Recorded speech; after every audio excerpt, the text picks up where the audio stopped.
As the room fill up, be sure to smash upon the like button for your boy.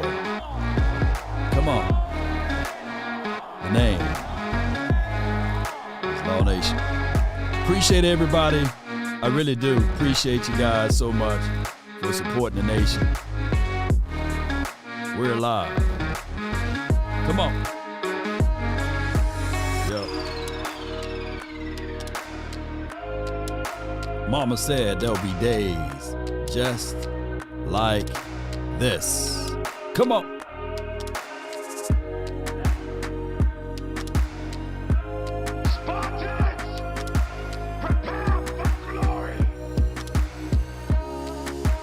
Cowboys contract incentive base for Odell Beckham, plus more free agent moves. Let's go. Appreciate you guys so much for tuning in. We're going to talk about all that we can about these type of conversations that rule the nation. Shout out to the HBO game. Yes, we're live like 95, baby. Come on.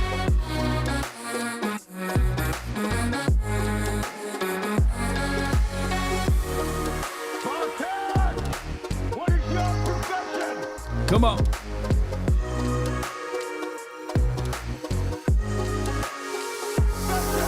Come on. Appreciate ya so much, baby. Shout out to the Facebook SWAT all the way up for your boy. Almost there, building the plane while it's in the air. Come on. 5, 4, 3, 2. I want me some glory hole. 1. Come on.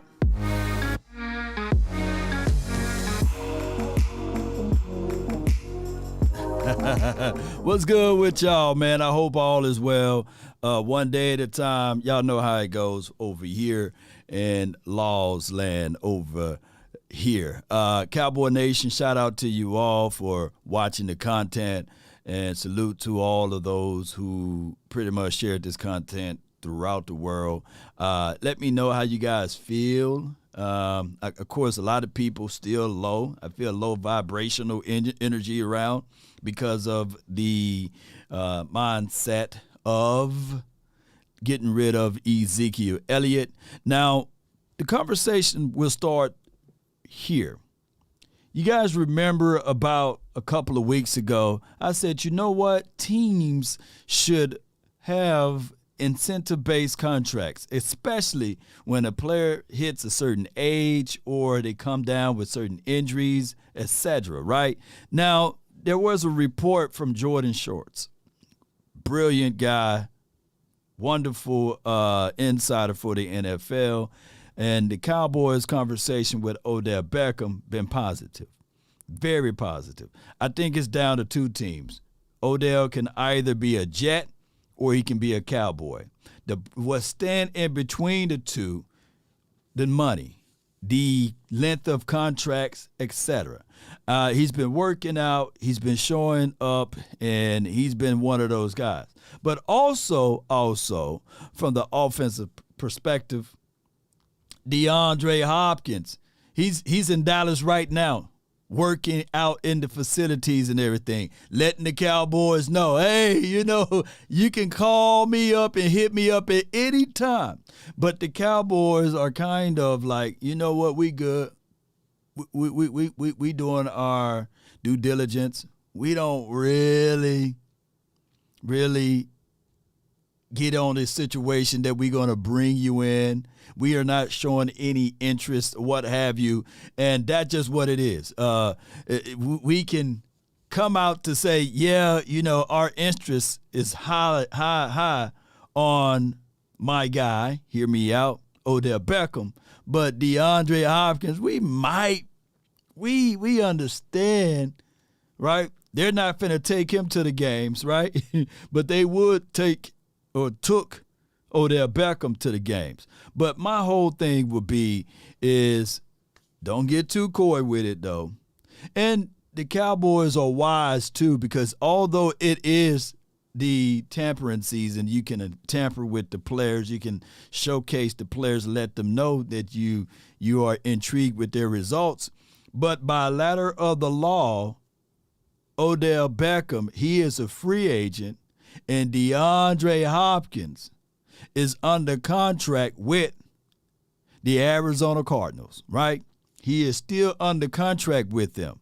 But the tea leaves are saying that basically the Cowboys can either offer up a second-round draft pick or squeeze the Cardinals up until draft day, because what will happen here is that eventually I believe that the Cardinals will release DeAndre Hopkins. So now we're in a tug of war. You got Odell Beckham, who you already talked to his people with, right? Who that you really admire, and then you have the likes of DeAndre Hopkins. But let me break down Tyron Smith, because I know you guys see him on the thumbnail, and I appreciate all of you guys for tuning in. When you look at this thumbnail, you see him there, right? But let's pull up the language of the contract that Tyron got, and that I would run straight up and offer something similar about this for Odell Beckham. And the contract states this: Tyron Smith contract breaks down to a 1-year deal, $6 million, $17 million max, bonus $3 million, 2023 base, $3 million guaranteed. Playtime for your mind. Put playtime for your mind in the chat. You know, yeah, shout out to you, John G. Appreciate you. Now, $1 million each for 50%, 55%, 60%, 65%, 70%, 75%, 80, 85, 90. Incentives. When you really look at it and you say to yourself, hey, I would love to have that, Law. You know what I mean? Give me those incentives. Oh, we win a playoff game, 75 to 51% playoff time, 2 wins. That would give you $500K. So if my math is correct, 1 win would get you $500K, 2 would give you $500K. 500 and 500, that's $1 million, right? You know, 3 wins, hey, now we talking about 1.5, right? And Super Bowl, which we all want, we will all love for the Super Bowl win. You know what I'm saying? Because that's the type of extra incentives that I would like to give to most. I would flat out draw up a contract, ladies and gentlemen, like this to most. Yes, indeed. I would do that. I would flat out do those things, ladies and gentlemen. Because what I'm saying here, ladies and gentlemen, is the fact that if we can do those things, let me see if I can get this up off there. Yeah, get that up off. If we can do those things, man, to all players, primarily, those are the type of incentives that I will bestow upon Rain Dakota Prescott. This type of contract, let me go back. This type of contract, if you really want to put your money where your mouth where your money at, or your play set with your money at, that's better say. You know what I'm saying? If you want to put your play set or your skill set, I will have from this day forward, March the 16th, I would have every quarterback that I sign 1 playoff win incentive. I'll have it even more, especially for those who want that 40 million APY, 50 million APY. I will have all of that within the confines of, I'm going to put it right there with the money. Who disagree with me?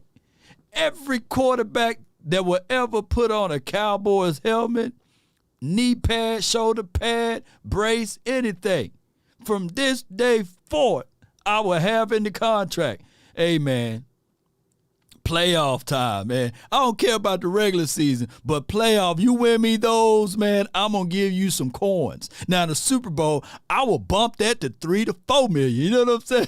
$5 million. Hey, man, he just playing for the money. Yeah, you see him. So when it's 2nd and 2, you know what I'm saying, and it's empty, man, you're going to sit there and say, you know what? If I get this first down now, shoot, I can clock in $10 million. You know what I'm saying? Hey, let's start writing contracts like this, not just for the injured guys or you have reservations on because they're long in the tooth. But I would start literally writing contracts just like that. Let me know if anybody disagree with me. You know, and that's just the reality of it, ladies and gentlemen. That's what I would do, you know. But I get it, right? Sometimes, you know, they're going to be like, you know, I want this. I want to be the highest paid. Well, you got to earn it. You got to help me out too. Let's find a middle ground.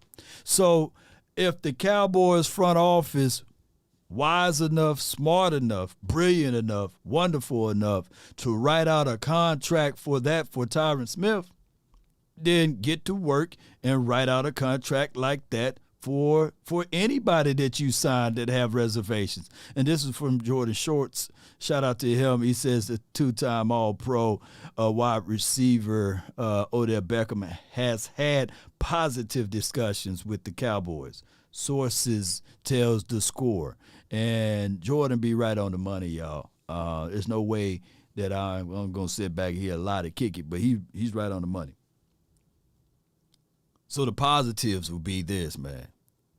You want $20 million? We got it for you. But we are not foolish to just say, hey, here you go. We will have it within the confines of this contract. You hit the 6-game marker, you get a big explosive there. You hit the 12th game marker, you get a big explosive there. You start catching stuff in the playoff game, shoot, I will hand deliver you the money. I will give it to Law Nation, and he will walk down to the stadium right there and put it in your hand. And you win us a Super Bowl, shoot, we would have all of the wide receivers to spray paint their hair blonde. You know what I'm saying? We'll put that in the contract. What else you want that contract to do? You know? That's just how I would look at that. You know, here's the other thought. Let's listen to my guy, Bobby Belt. He went over some more details that I may be leaving out on his contract, and then we'll circle back to Ezekiel Elliott situation. We heard news, reverse breaking news, far as what the Eagles done did. They done fooled around and reached back around and said, Big Slay, you come on over. Big play, Slay, you know.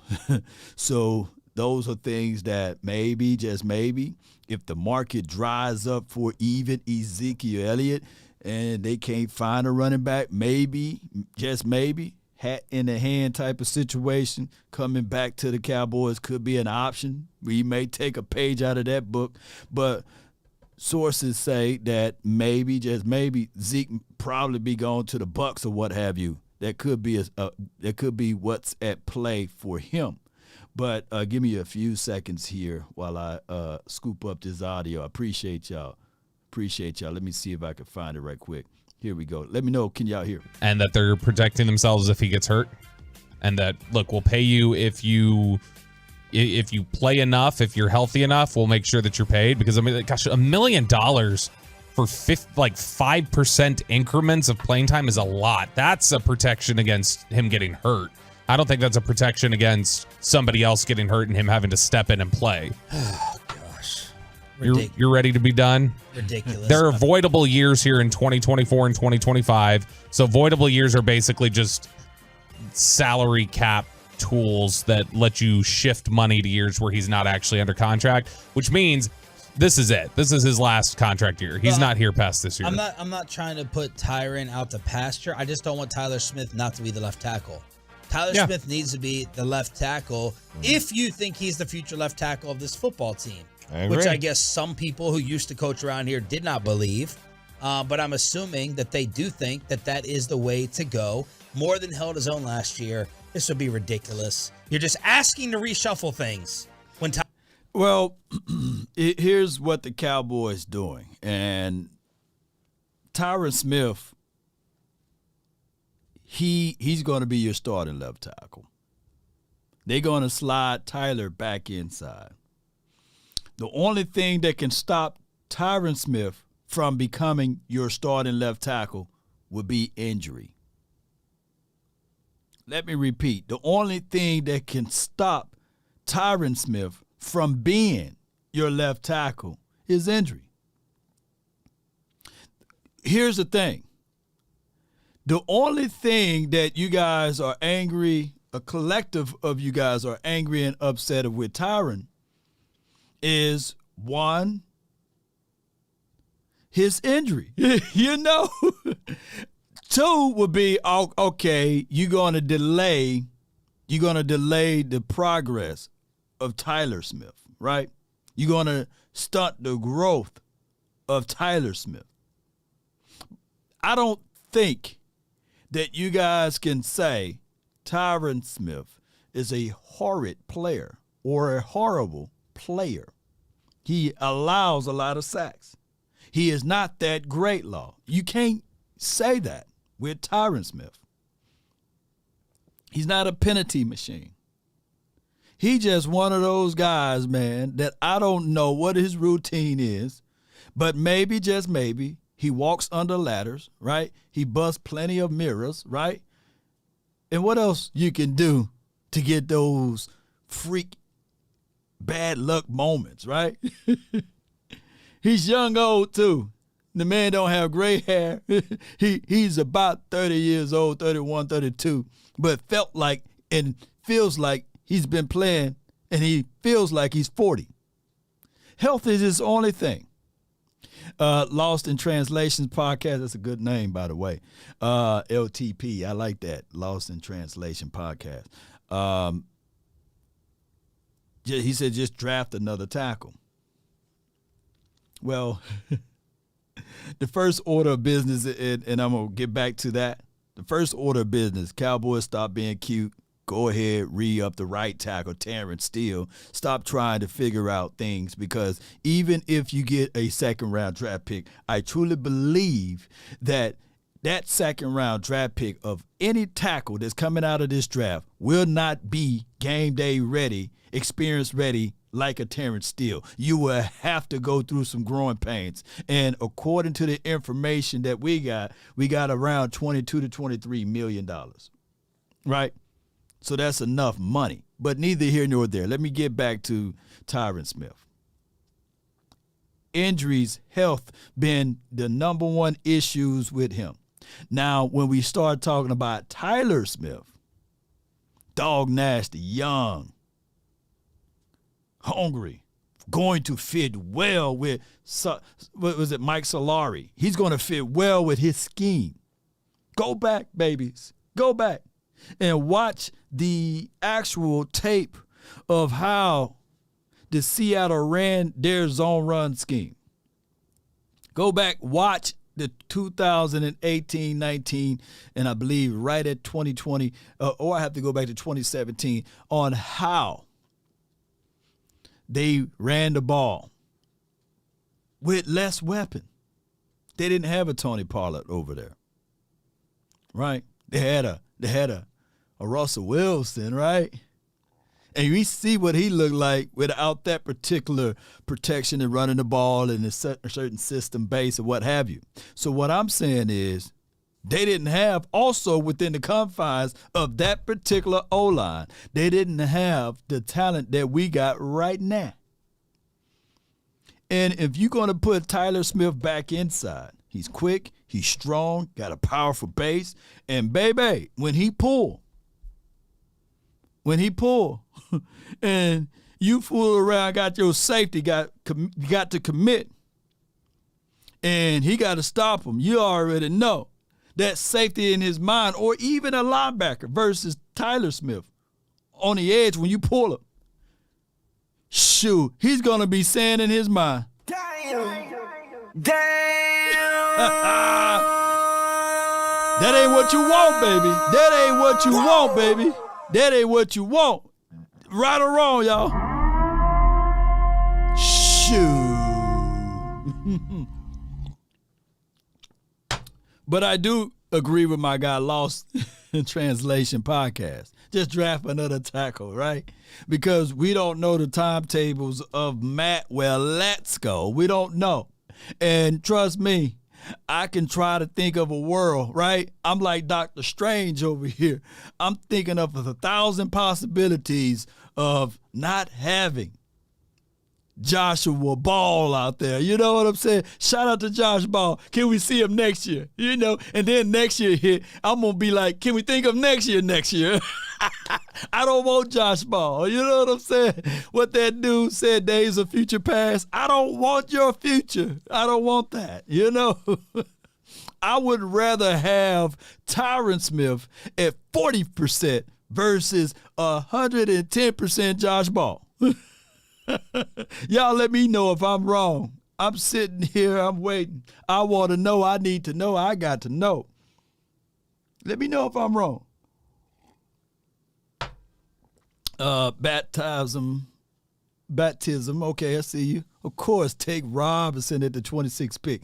I don't know, man. I don't want to listen to anything dealing with a running back. I've been hurt by running backs in the first round now, man. I want to stray far away, man, from that. I'm tired of arguing with people with running backs and stuff like that.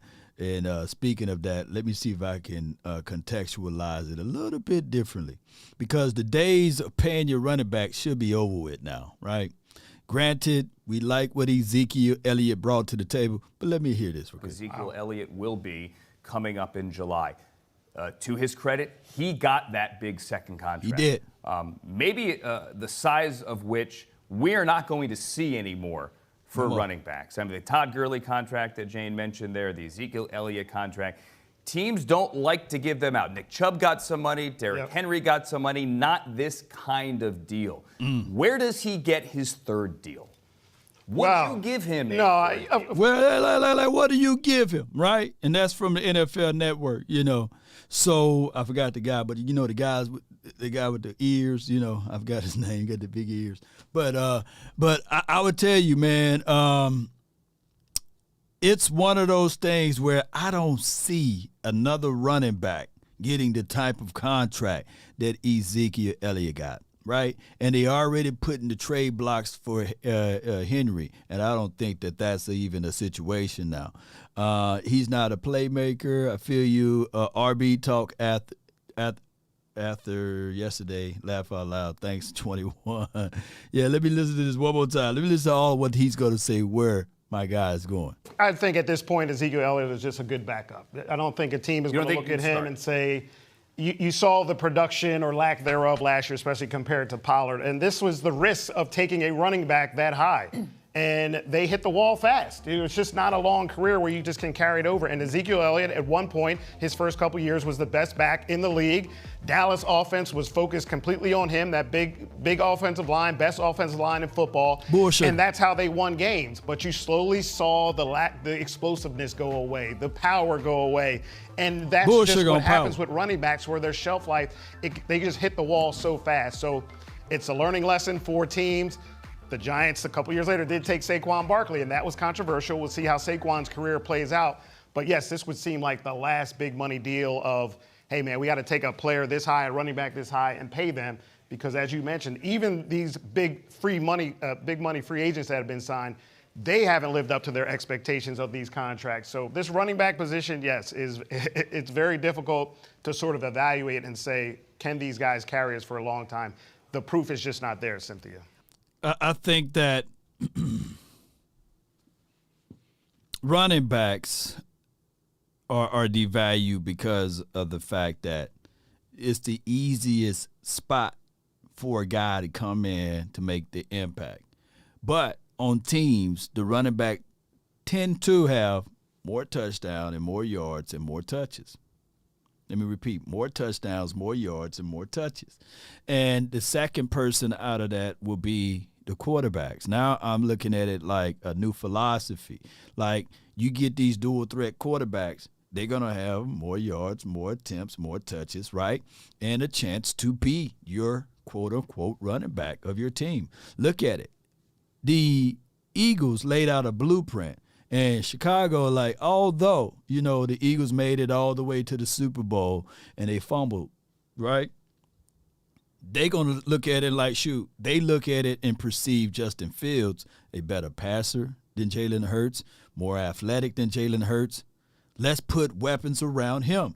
Man, we don't need that first pick overall, right? Let's get a gang of picks and let's put things around him. And if you pay attention to what the Chicago Bears done, is exactly what the Eagles just did, right? And we'll see how all of that folds from over there. But it goes to this point when you start looking at the running back. I think that they will always be the centerpiece. At the end of the day, NFL, it stands not for long. But if you got a running back that can run and tote and give you those 30 yards, plus explosive enough to hit on the edge, then you are winning. You are flat out winning. So that's why I would say, if I'm over the NFL, I would talk to my people and say, running backs, quarterbacks, they need to have their own set of rules as it relates to salary cap. They do. They do, because what people fight over, they will pay real quickly for Andy Dalton, right?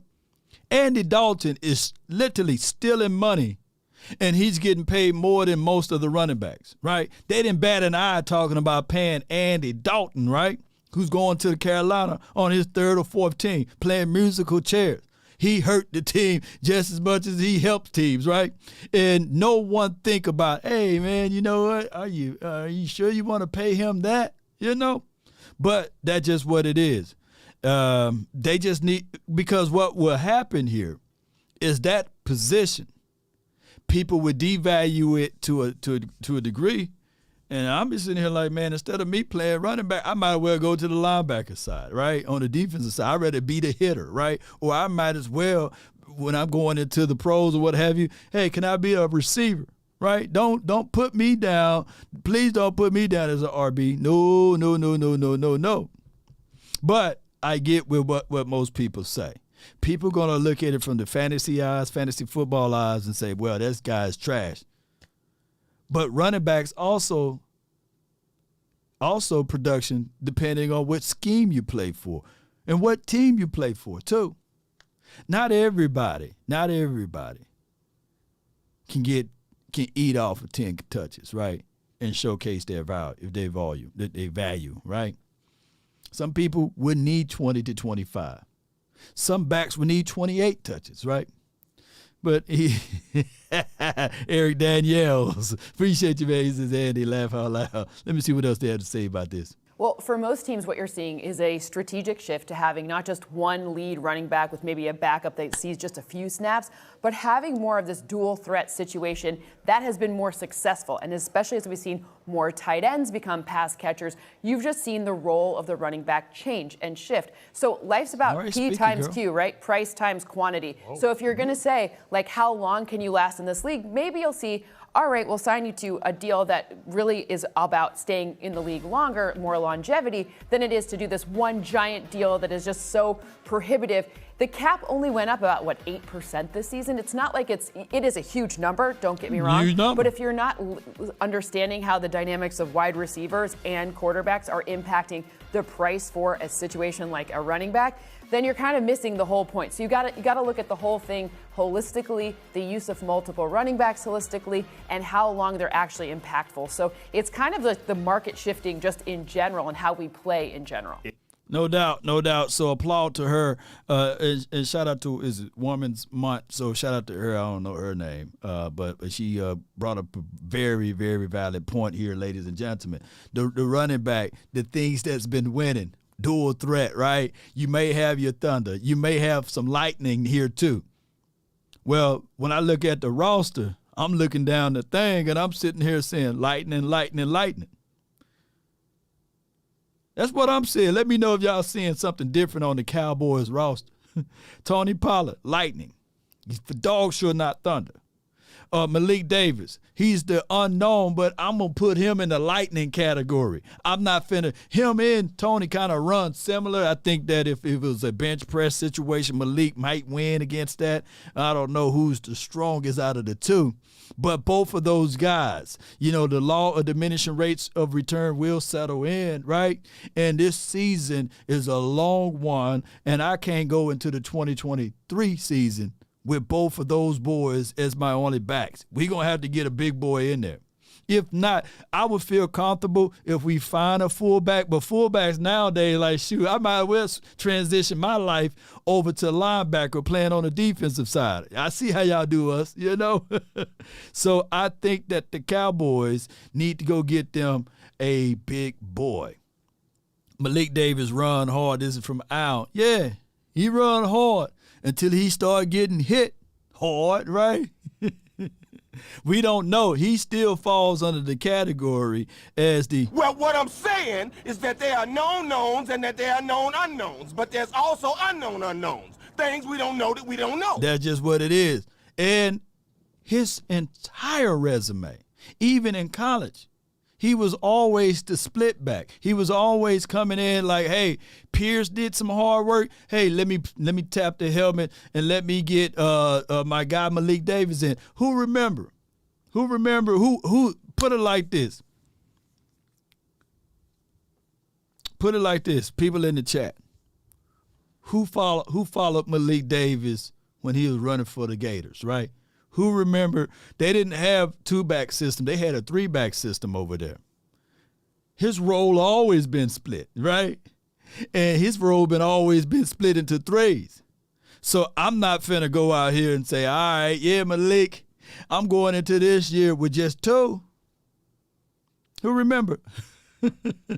So I'm not finna go and expect this dude to do more on this level than what he did at the previous level.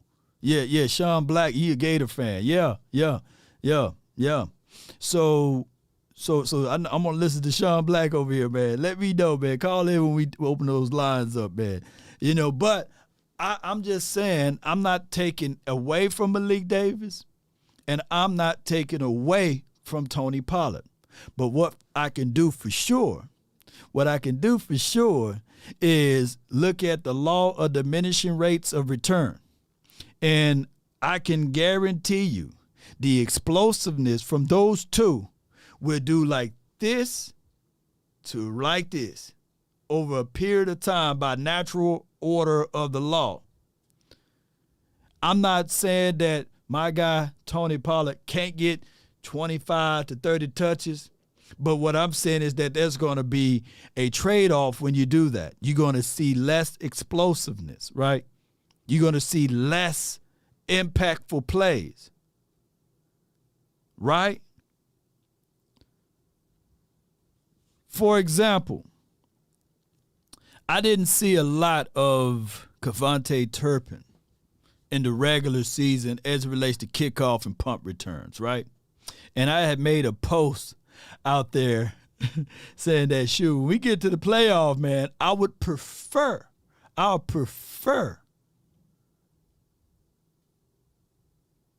Tony Pollard running it back. And a lot of people shake me with the butter knife with that and say, nah, Law, we need to preserve Tony Pollard because we don't want him to do that. Because he is an explosive running back that would take away from his skill set. And I probably took that L. I took that L. But when I talk about impact and I talk about space and vision, I'm going to be real with y'all. Tony Pollard wouldn't have ran back into his own guy. If he was on that kickoff return, it would have been touchdown. And I ain't trying to take away from Kevontae Turpin. He was playing unbelievable football. And he didn't have a time to reserve his body, right? Because he went from the USFL, had about 2 or 3 week break, and then he had to go jump in to make the team for the Cowboys. But TP and spurts is a explosive player So what I'm trying to do is get my max ability out of TP. And the only way I can get that is I'm not trying to make him get 20 to 25 touches as it relates to running the ball. I want to get him 10 to 15 touches running the ball and the other 5 to maybe 7 touches inside the slot, on the end around, on a wheel route. I'm trying to utilize him at his max capability. Those other touches can go to Malik Davis or whoever we draft, but that's how I'm viewing this thing. Let me know if I'm wrong. And shout out to Kevontae Turpin. I think that he will be utilized more, right?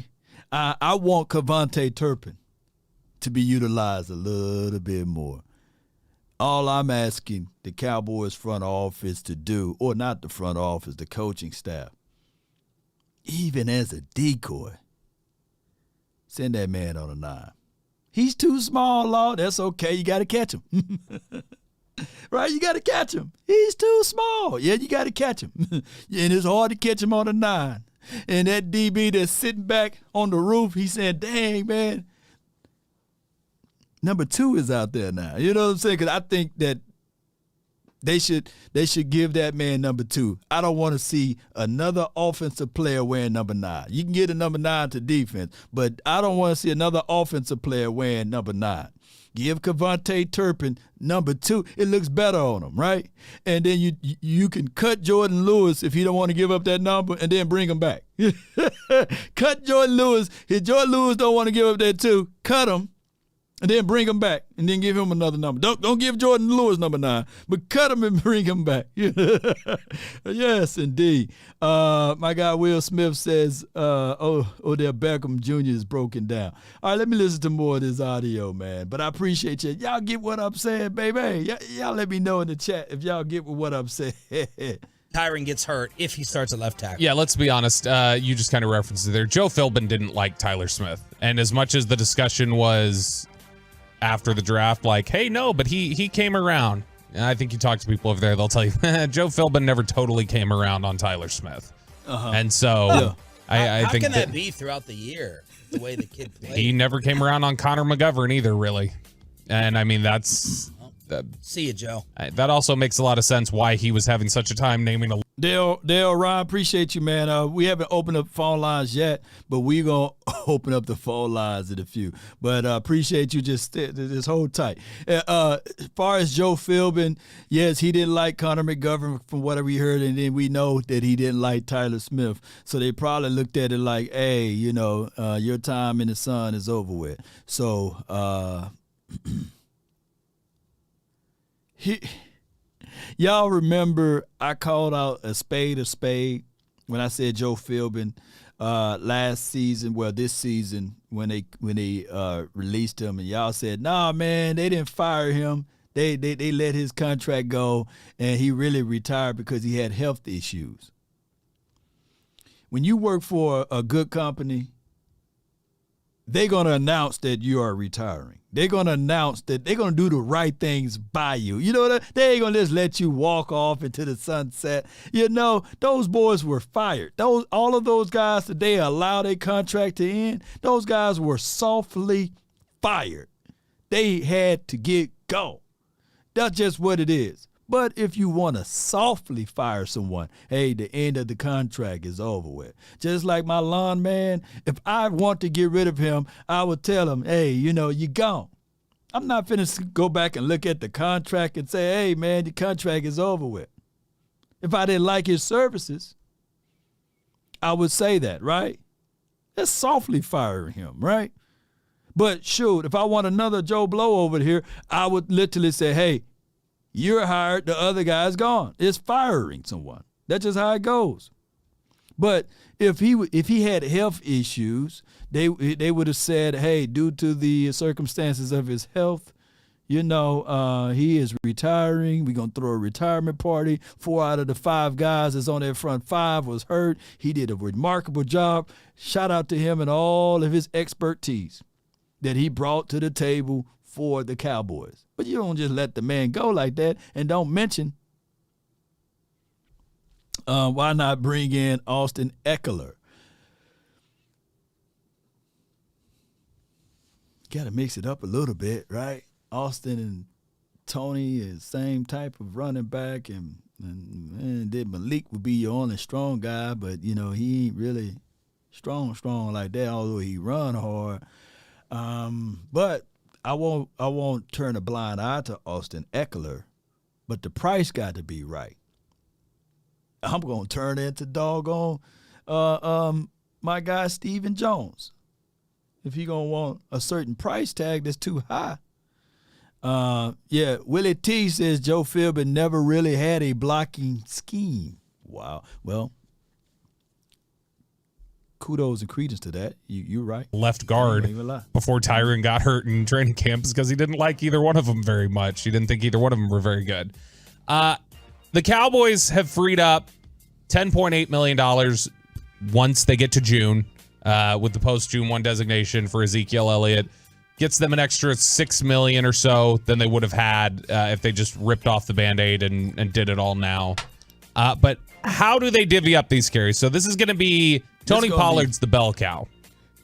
I don't like that, but keep going. That's my guy, Bobby Bell from 105.3 The Fan. Let me listen to what they have to say. I think they'll get somebody in here. So health-wise, we're not worried. I think he'll be ready. I mean, long-term health, who knows? By camp. Yeah, I think he'll be ready for camp. It's just a bone, right? There's no Yeah, his actual surgery, I guess, was for the sprained ankle though. It wasn't even for the break. Right. That one was just something that they're going to heal. The surgery was for the sprain he suffered on that same play. Yeah. And so he should be good to go. But this is also I mean, gosh, how many years in a row now are we looking at heading into the season with the starting running back coming off an injury to their knee or lower? Is this the same doctor though that performed the surgery that ruined Dez's career? Is it the same guy? Dang. I don't know. That's not nice, Choppy. Tony Pollard is going to be the primary guy. I think you're going to look at, they will bring somebody in here to supplement. I don't think it's anybody that's going to get the same workload unless they get a Bijan Robinson in the first round. I don't think this is going to be anybody that's necessarily going to get the same amount of work that Ezekiel Elliott did in that split. This will definitely, I think, lean more towards Pollard as the guy, and they've got some people behind him. Now, they've got Malik Davis here in the building, the rookie runner from Florida, who they like a lot. They didn't like him enough to, I don't remember him getting any time against San Francisco. Hey, man, hold on. That's a good rebuttal. All right, so who was at training camp? And let me know who flashed more, Rico Didal or Davis, Malik Davis, right? Y'all let me know. Also, the football season is such a long one that you're going to need bodies, man. You're going to need bodies. You're going to absolutely need bodies in training camp because that's just how it goes. Soft tissue issues, those are things that's going to come about.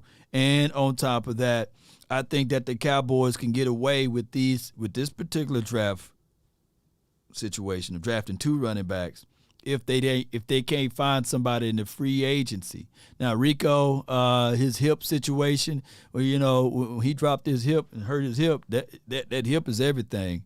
As a runner, you got to sink inside, and then everybody know, old folks say this all the time, them hips go bad, shoo, you in trouble. So Rico didn't get a chance to solidify his role in this past training camp. And Malik Davis, who we all thought was pretty good, catch the ball, soft hands, can run in between the splits, bounce it on to the outside, did a wonderful job. And we start seeing in preseason, Rico started to look good for us, right? But like I said, the offseason is a long one. And one thing that I don't want is Tony Pollard to be that guy to have a slow start this offseason. I need to see him going in and out of his cuts and mentally, because it's not about the actual recovery. It's about mental mindset now. Are you going to still run the same with the same authority? Or are you going to think about it and say, hey, there's two type of things that can happen. And that's why I really think that the Cowboys should go ahead and divvy up and give him that 2 to 3 year deal and let that be his final situation and not play on his franchise tag. Because either you can get someone who's pressing too hard and trying to bust it and make the big play every down and trying to say, okay, I'm worthy of this contract, and they pressing to run. Have you ever seen that? They fumble, they lose focus, they lose the mental capabilities, and I'm not saying that TP is all of a sudden going to do that. But there are things that can play on your mind mentally. Because now you will be sitting here saying, the last thing I want to happen to me is for me to get Dalton Schultz. You know? Dalton Schultz this past season didn't live up to his franchise tag. So now he went from literally being in the worlds of getting paid north of David Njoku, north of Dallas Goedert, to now asking for crumbs. You know, he got to probably crawl back to the Cowboys and say, hey, man, can y'all pay me about $2 to $3 million? Because the market is unknown for him now. There are people looking at Dalton Schultz sitting there saying, hey, man, I don't know, man. You want that much? We'll pay you $4. And then once you start getting that money, man, look, man. I got 10.9 last year. You trying to give me $4, man? It's a whole nother lifestyle around here, man. Big Wayne says, wide receiver, running back, center are our biggest need. Is that center or that's something else? You mean you're going to try to get rid of Tyler Biadasz? Correct, Law. TP 3 years for $30 million. Yeah, you just go ahead and rip the Band-Aid off. You know, you hold that man feet to the fire. And then here's my thoughts on this, Cowboy Nation. Find a way to have an escape clause. Go back to my point about these things right here. Tyron Smith contract breakdown, you know, lay those incentives in there. I think that a third of you guys that was angry and upset at Ezekiel Elliott, instead of that $90 million guaranteed, if they would have just sprinkled some of mama's cooking in there, like Kwame Brown would say, of incentives, shoo. Y'all be like, all right, well, he ain't getting that $90 million guaranteed because it's not really that. It's got the incentive-based contract. Facts, the tight end can't block at all. Yeah, I feel you, James. Appreciate you. Damian Harris, he will be a guy. Yeah, true that. There are things that we have to do. Dale, look, I can't check my Twitter account right now, but just hold tight. Be patient, Dale. Be patient. You know what I'm saying? You know, unless you want to do the show, you want to be Dale Nation. You know what I'm saying? Just be patient, Dale. We're gonna work with you. Call in, and then we'll have a great conversation with you. I thank you. But let's listen to more of this audio. Yeah, Pollard got hurt. It's kind of funny, almost like there was something else going on there that after he got hurt, isn't it? What are you alluding to? I think they just feel like Malik Davis needs to grow up a little. He needs to mature a little. They think he can be a good player. I don't think it's, and when I say that, don't misunderstand me if you're listening out there, that I'm saying he's like on a Kelvin Joseph level of needing to grow up or anything else like that. It's more needs to learn how to become a pro, needs to learn how to handle himself like a professional rather than like Christian Wood. Sort of, yeah, honestly. Right. And so Malik Davis is somebody they like, though. He's not incredible at any one thing. Right. But the thing about Malik Davis is there's not really a hole in his game. True. He's somebody who's pretty solid across the board. He can pass protect pretty well. He's a good receiver out of the backfield. He has good contact balance. He has good vision.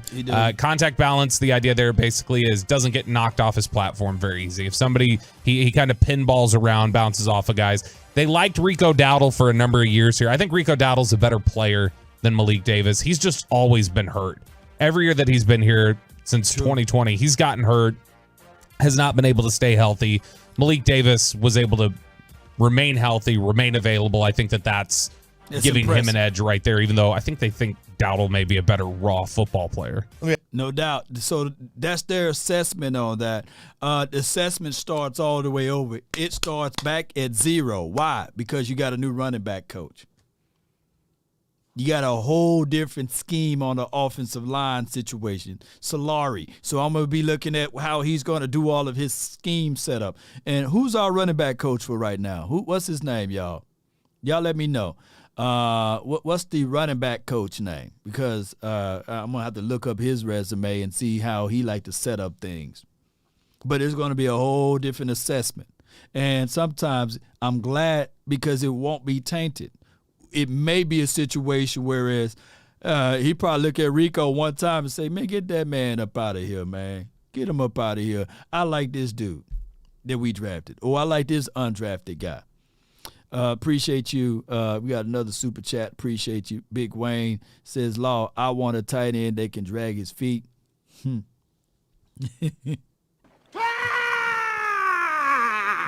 Appreciate you, man. I know what play you're talking about. Yeah. But also to that tight end defense, he did catch 3 tubs in that first playoff game. But I want a tight end that can come on in here and understand that we're doing tight end by committee and we're doing running back by committee. And the tight end is the extension of the offensive line.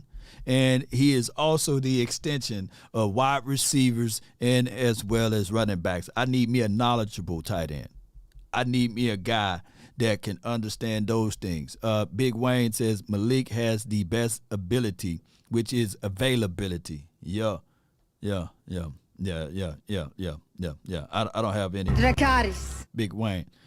Big Win. I don't have any. I call you Big Wayne. Big Win. I don't have any rebuttals to that. Big Win. Let me ask you this. Fantex brought this up. You can have Zeke for $6 million. No. Or Tyron Smith starting at left tackle. Tyron at left tackle 10 times out of 10. Yeah. Because eventually Tyler will play left tackle once Tyron gets banged up. You're pausing, though. Why is that, Chop? Because, I mean, I don't want, like, either way you have it, if you have a better offensive line, Zeke's going to be better either way. Regardless, I just don't want. I just don't want to see Tyron out there stopping progress. But yeah, I agree with you. I would much rather. At the end of the day, I would choose that one. Now, there's a couple different ways that this will not be it. It will not just be the Malik Davis, Tony Pollard show. They're going to have to supplement in other areas. So that will likely mean the draft. That will likely mean free agency. Both of them, I would guess. All right. So draft and free agency. Cowboy Nation. Give me your top 5 guys that we should draft, and then I'm going to pull up this thing that we call free agency and how it looks so far. And my thing is the Cowboys so far in the free agency, this is what we look like now as far as the movements that we moved with and as far as the things that we kind of played around with and danced around with. And Tony Pollard, he's on the franchise tag. These are our movements right now. Leighton Vander Esch, Lavin Mill, Gilmore, okay? He was a trade acquisition, okay? Wilson, we read him up, okay? Somebody said Harris, Kareem Hunt.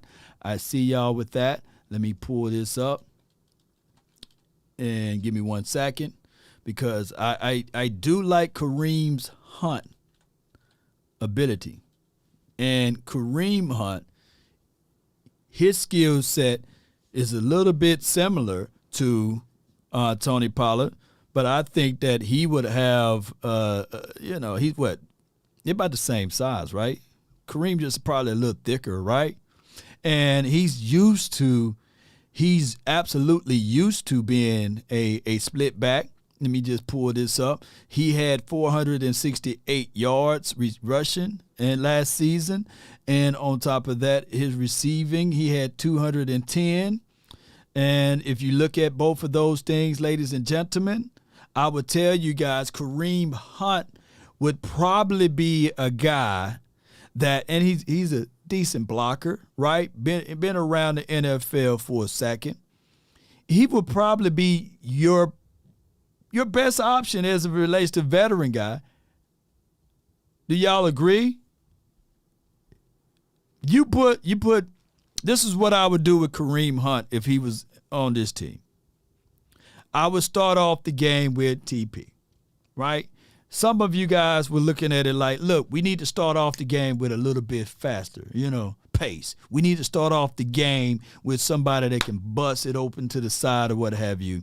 And then as soon as that occur, you can bring in someone like a Kareem Hunt who, dare I say, can get those other 5 to maybe 8 touches. He will probably be that dog for you all. I think Alexander Madison, he's a bigger back, yeah. Shout out to Boise State. He'd probably be a guy that the Cowboys would look at. Damian Harris, it might be better. I like Kareem Hunt's tape better. Harris, he been having those issues with those hammies. He's 5'11", 220. Yeah, that's Kenyatta. That's a better weight groove for us. And then here's what I'm trying to do. Here's what I'm ultimately trying to do. Whether it is Harris or Hunt, I'm trying to replace one of those guys in the draft, right? For the long run. And that time would be a year or 2 years from now. So what I'm doing is I'm going into the draft. I'm looking for me some dogs. I'm looking for somebody that got those young, fresh legs. And keep in mind, I'm looking for 4 years out of that said running back. So in the last 2 years of their contract, I want them to be like in talks of like, hey, this dude is that dog. Dude is tough. Yeah, Kareem Hunt is tough. Yeah. But Kareem Hunt, I think he will be more understanding that, hey, we're trying to run a split back situation. And if you get a Kedra Miller, or if you get who else y'all like? Chase Brown or someone that's in the later rounds, or A-Chain. Shoot. If you get A-Chain, shoot. I'm looking at the running back 3rd, 4th, 5th round. 3rd, 4th, 5th round. That's where my mindset is at.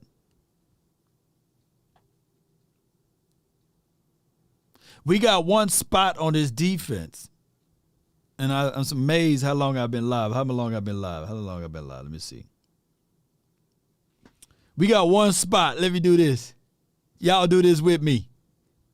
We got one spot on this defense that we can solidify right now in the draft if the things fall the way I think it's going. We got one spot that I know for sure. Sometimes blessings fall right in your lap. And it may be a little risque. Ain't that right, Roland? It may be a little risque, but it's one spot on this defense that I can say, shoot, we get that spot. We don't even have to touch nothing else and focus in with the 2nd round, 3rd round on offense and 4th round. And I'm going to say that after I read this super chat. Law, when do you think they will take care of Diggs? Now, this season. Rumor has it that he's going to hold out until he get that contract. Don't forget to pay Diggs. Diggs better have his butt in training camp. Diggs better have his butt in training camp. And Diggs better have his butt in training camp. He can't hold out until next season. So have his butt in training camp. And the Cowboys, on the flip side, work out a deal. Stop playing around with your food. 2 guys the Cowboys need to work out a deal with is Terrence Steele and Trayvon Diggs. And then you can start talking about CeeDee Lamb. But he better have his butt in this doggone training camp. And I think that Gilmore is going to talk to him about that. But let me go back to this. The one thing that we need right now, ladies and gentlemen, is defensive tackle. And there's sometimes blessings falls right in your lap. If this Jalen Carter kid, if they have reservations about what happened, and RIP to the people that passed away, according to more and more reports from his attorney, is that, no, he stayed. He stayed after the wreck or what have you, and all of that stuff is falsely placed upon him. If the Cowboys can fool around and pick up with the 26th pick, Jalen Carter, you know what I'm saying? Shoot, we'll be okay. We'll be set. We'll be flat out set, baby. We the only team that can take that risk, by the way, you know. and I can tell y'all, I know y'all like Mozzie. I know y'all like the guy from Pitts or what have you. And you could talk all day. I saw my guy Coyer film analysis on Jalen Carter talking about, hey, he got all of these moves, but he ain't going nowhere. Bull sugar. Shoot, you put all of those moves with D-Law, Parsons, you know, it don't matter. He gonna get free because all those moves gonna work, y'all. Yes, indeed, man. Jalen is not a one-tech. One tech, three tech, put him inside. And you still have my guy, Big Jonathan Hankins. Shoot. And then we rotate our D line. Osa, you can't. I get it, right? I understand how y'all feel. But blessings come in many, many disguises.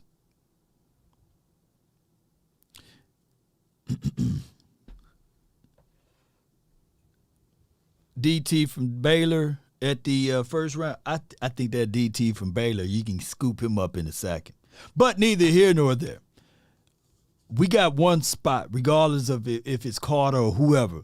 We fill that role at DT, right? We fill that role at even 3 tech that can get upfield. And I know we got a bevy of 3 techs already on this team.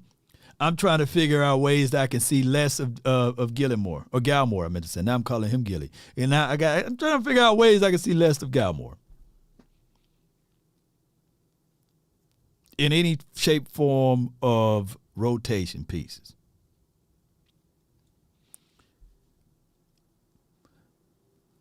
But here's the moves that have been happening so far within the confines of our division. Jones is signed for 160. Barkley, he's playing on that franchise deal or leaning on that. They done scooped up Matt Breida again for another year.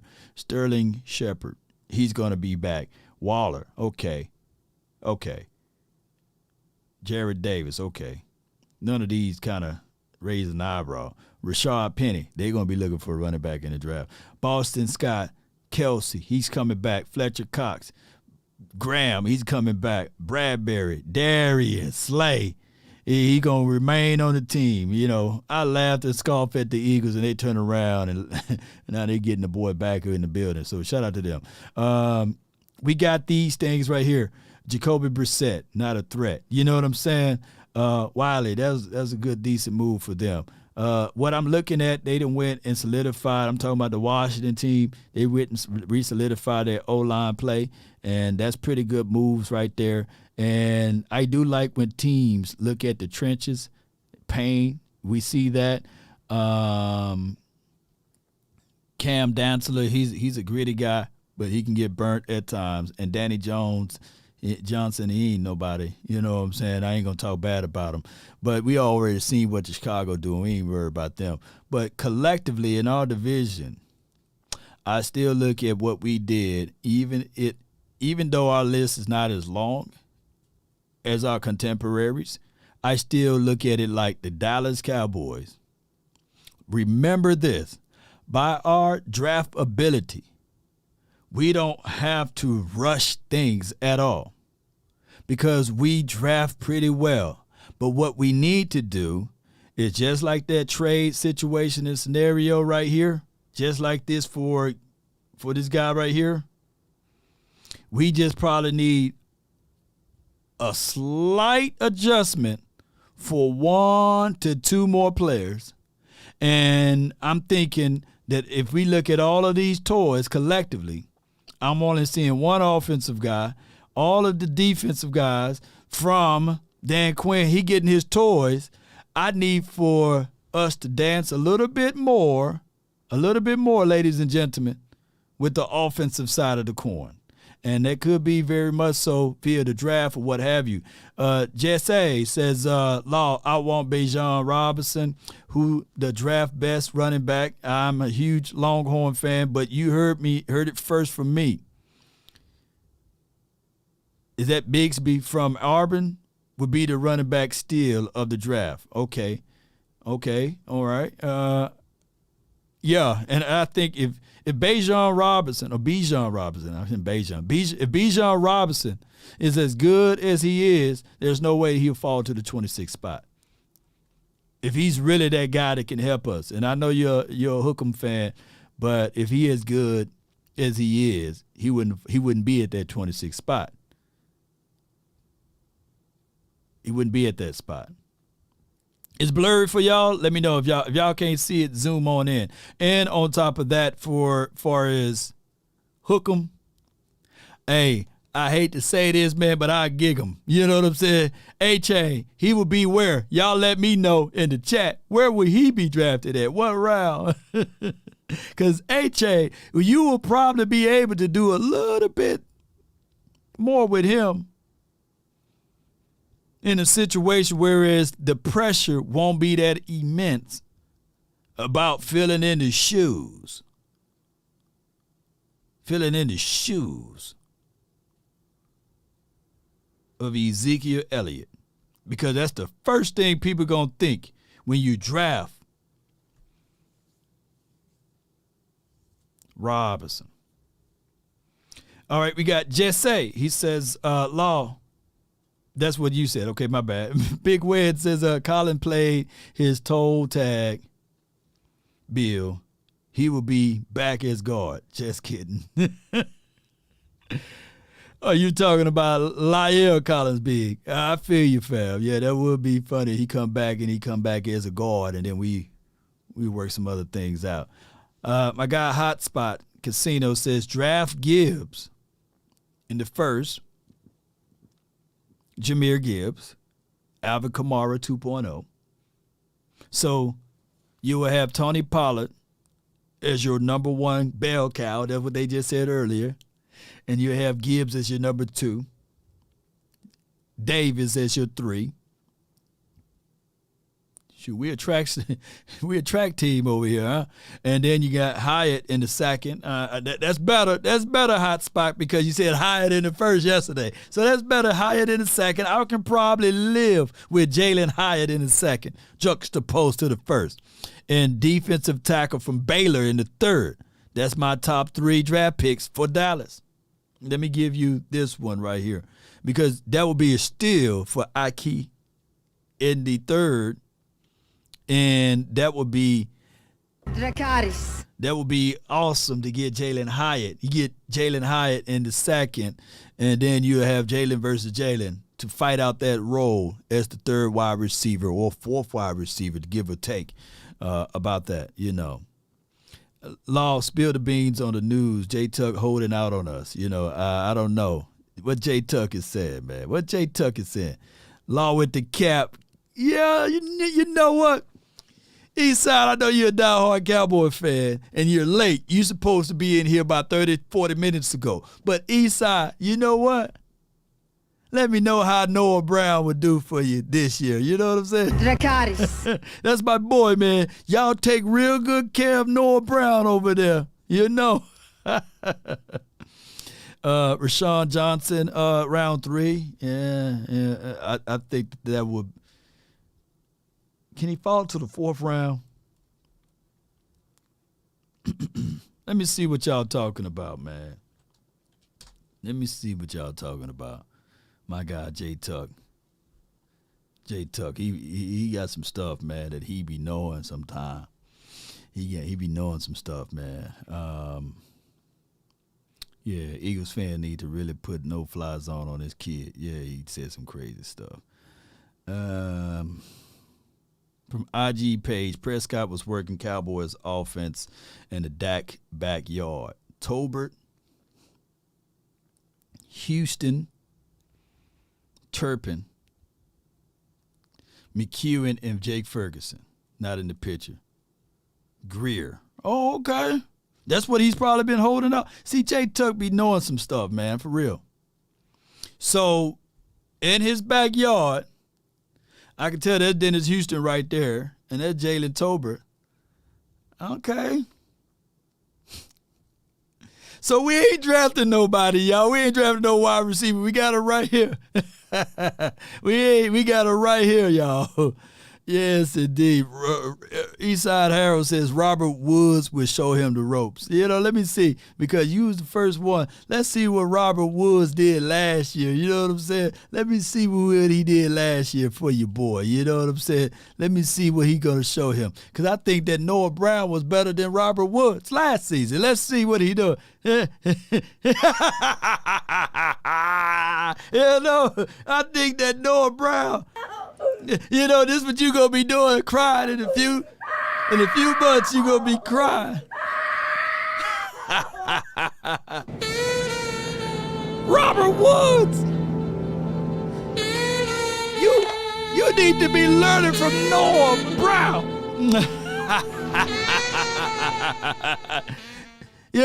It's a reverse effect. Maybe Robert Woods could learn from Noah Brown. You know what I'm saying?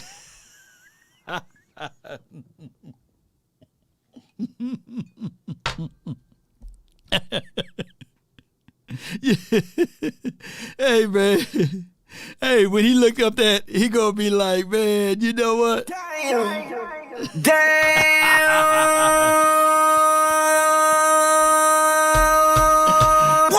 Whoa! Come on, man. This is layup time, baby.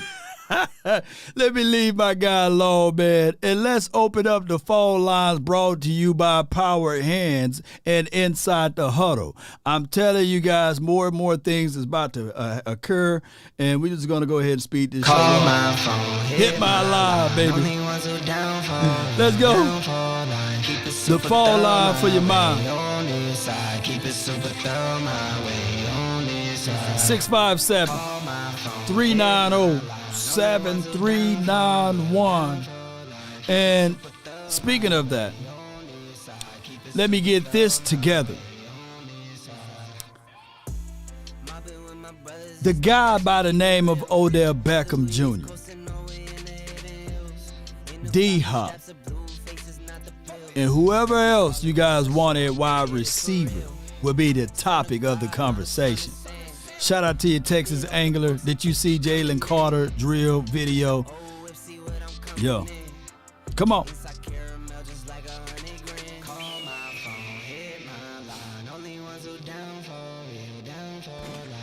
Let's go. Appreciate y'all. Shout out to your lady Gina with the J. Appreciate you. Sadiq, appreciate you. Get your spot in the line, pinned to the top. And we're going to get this show going the best way possible. We're going to talk about Odell Beckham. Y'all see it. Come on.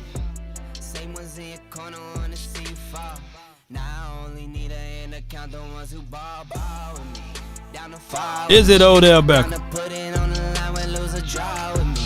There are 13 participants in the conference. Is it Kareem Hunt?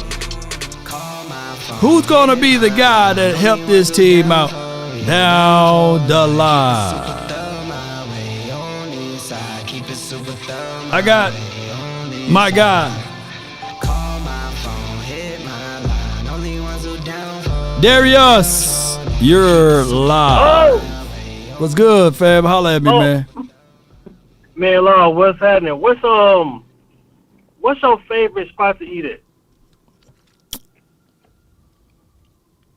Del Frisco, Nick and Sam's, I like them. Perry's. Hey, I got another spot.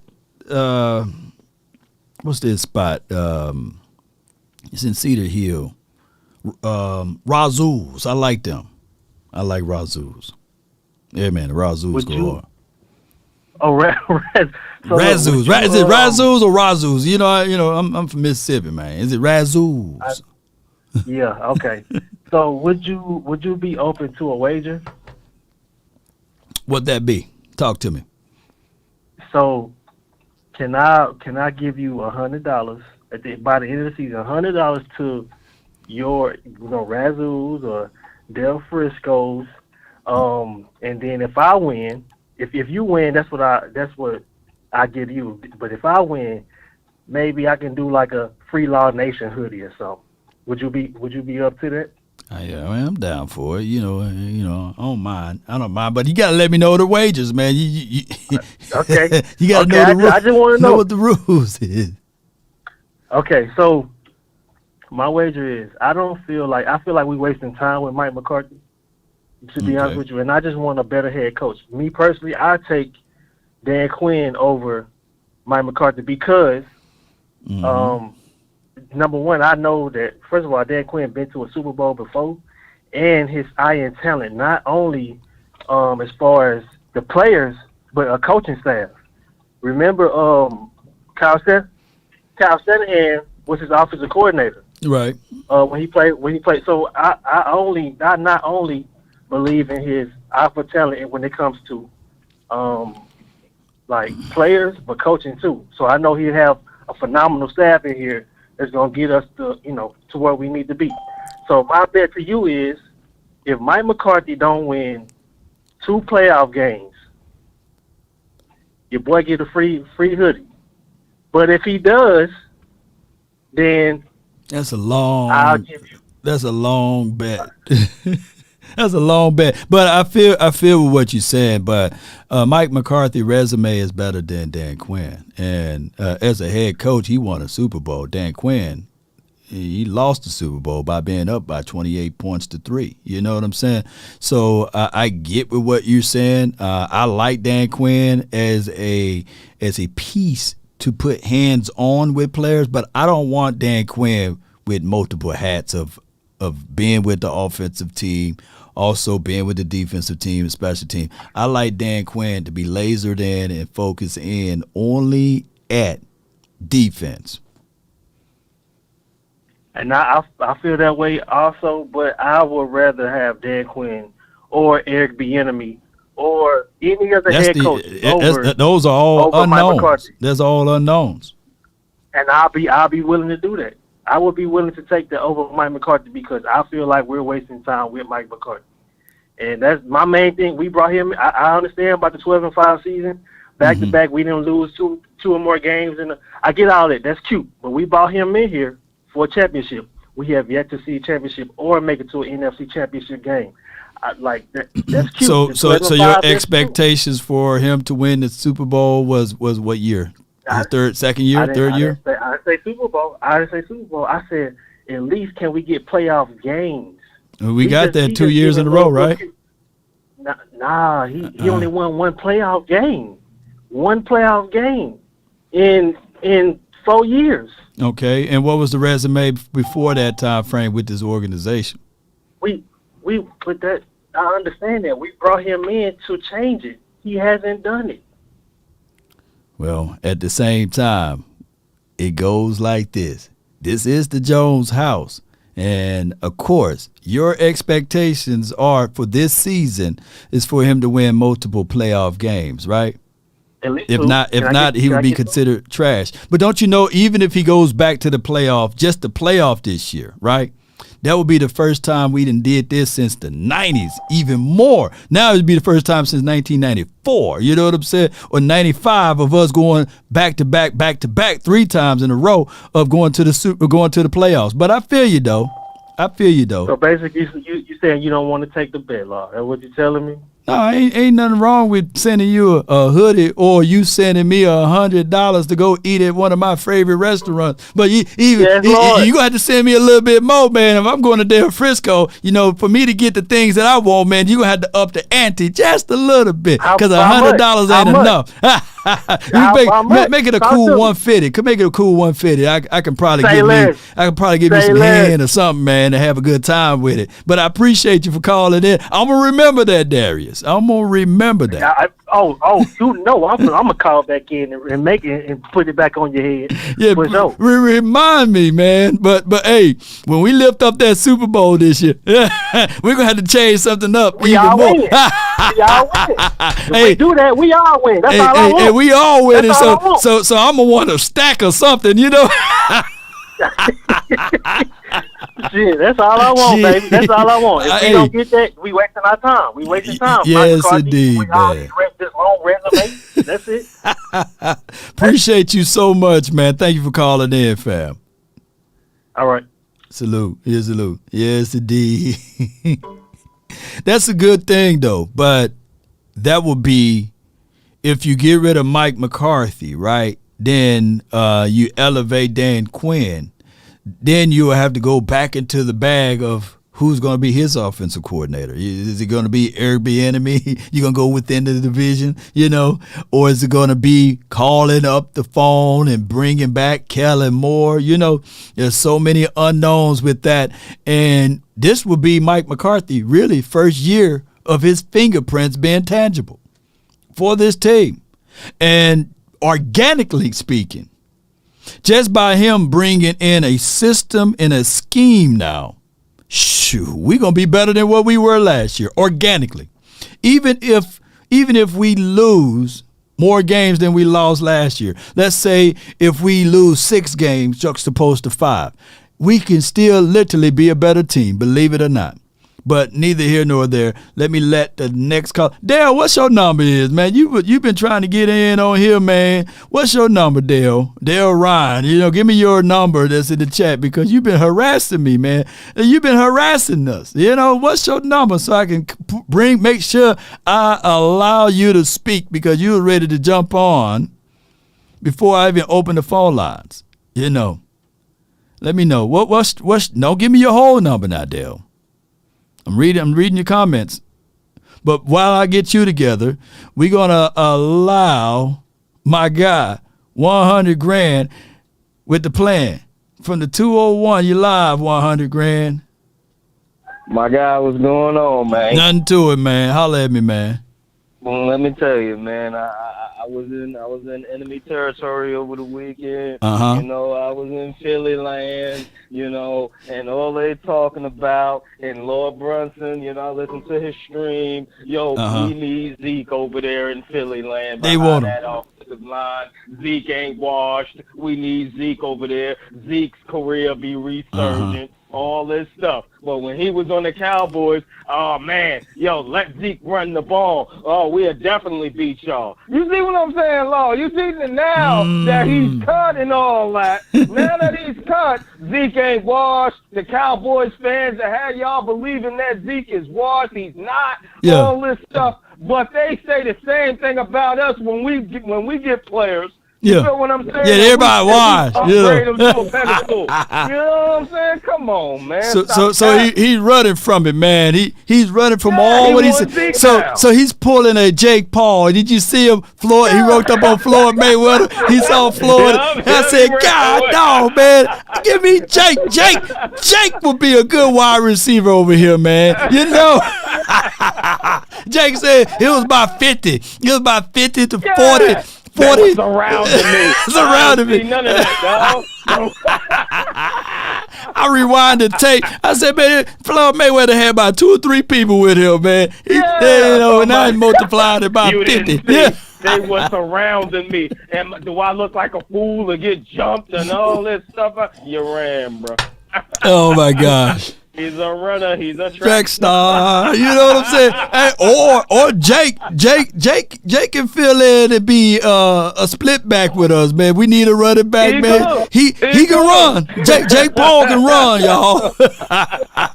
People like, man, what you talking about? Just Google Jake Paul. You know what I'm saying? 40 times. I guarantee you he's a 4.28. You know? Gotta be. So how you feel about Zeke gone, man? Talk to me, man. Listen, you know, you saw my post, man. Salute, man. I salute to him for everything he done. He will be missed. You know what I'm saying? You saw my post on the gram. Okay. That's exactly what I said. Yeah. You know, I salute him for everything he's done. You know what I'm saying? And that's it. Yeah. That's it. Nothing more to be said. You know, he's not. Yeah.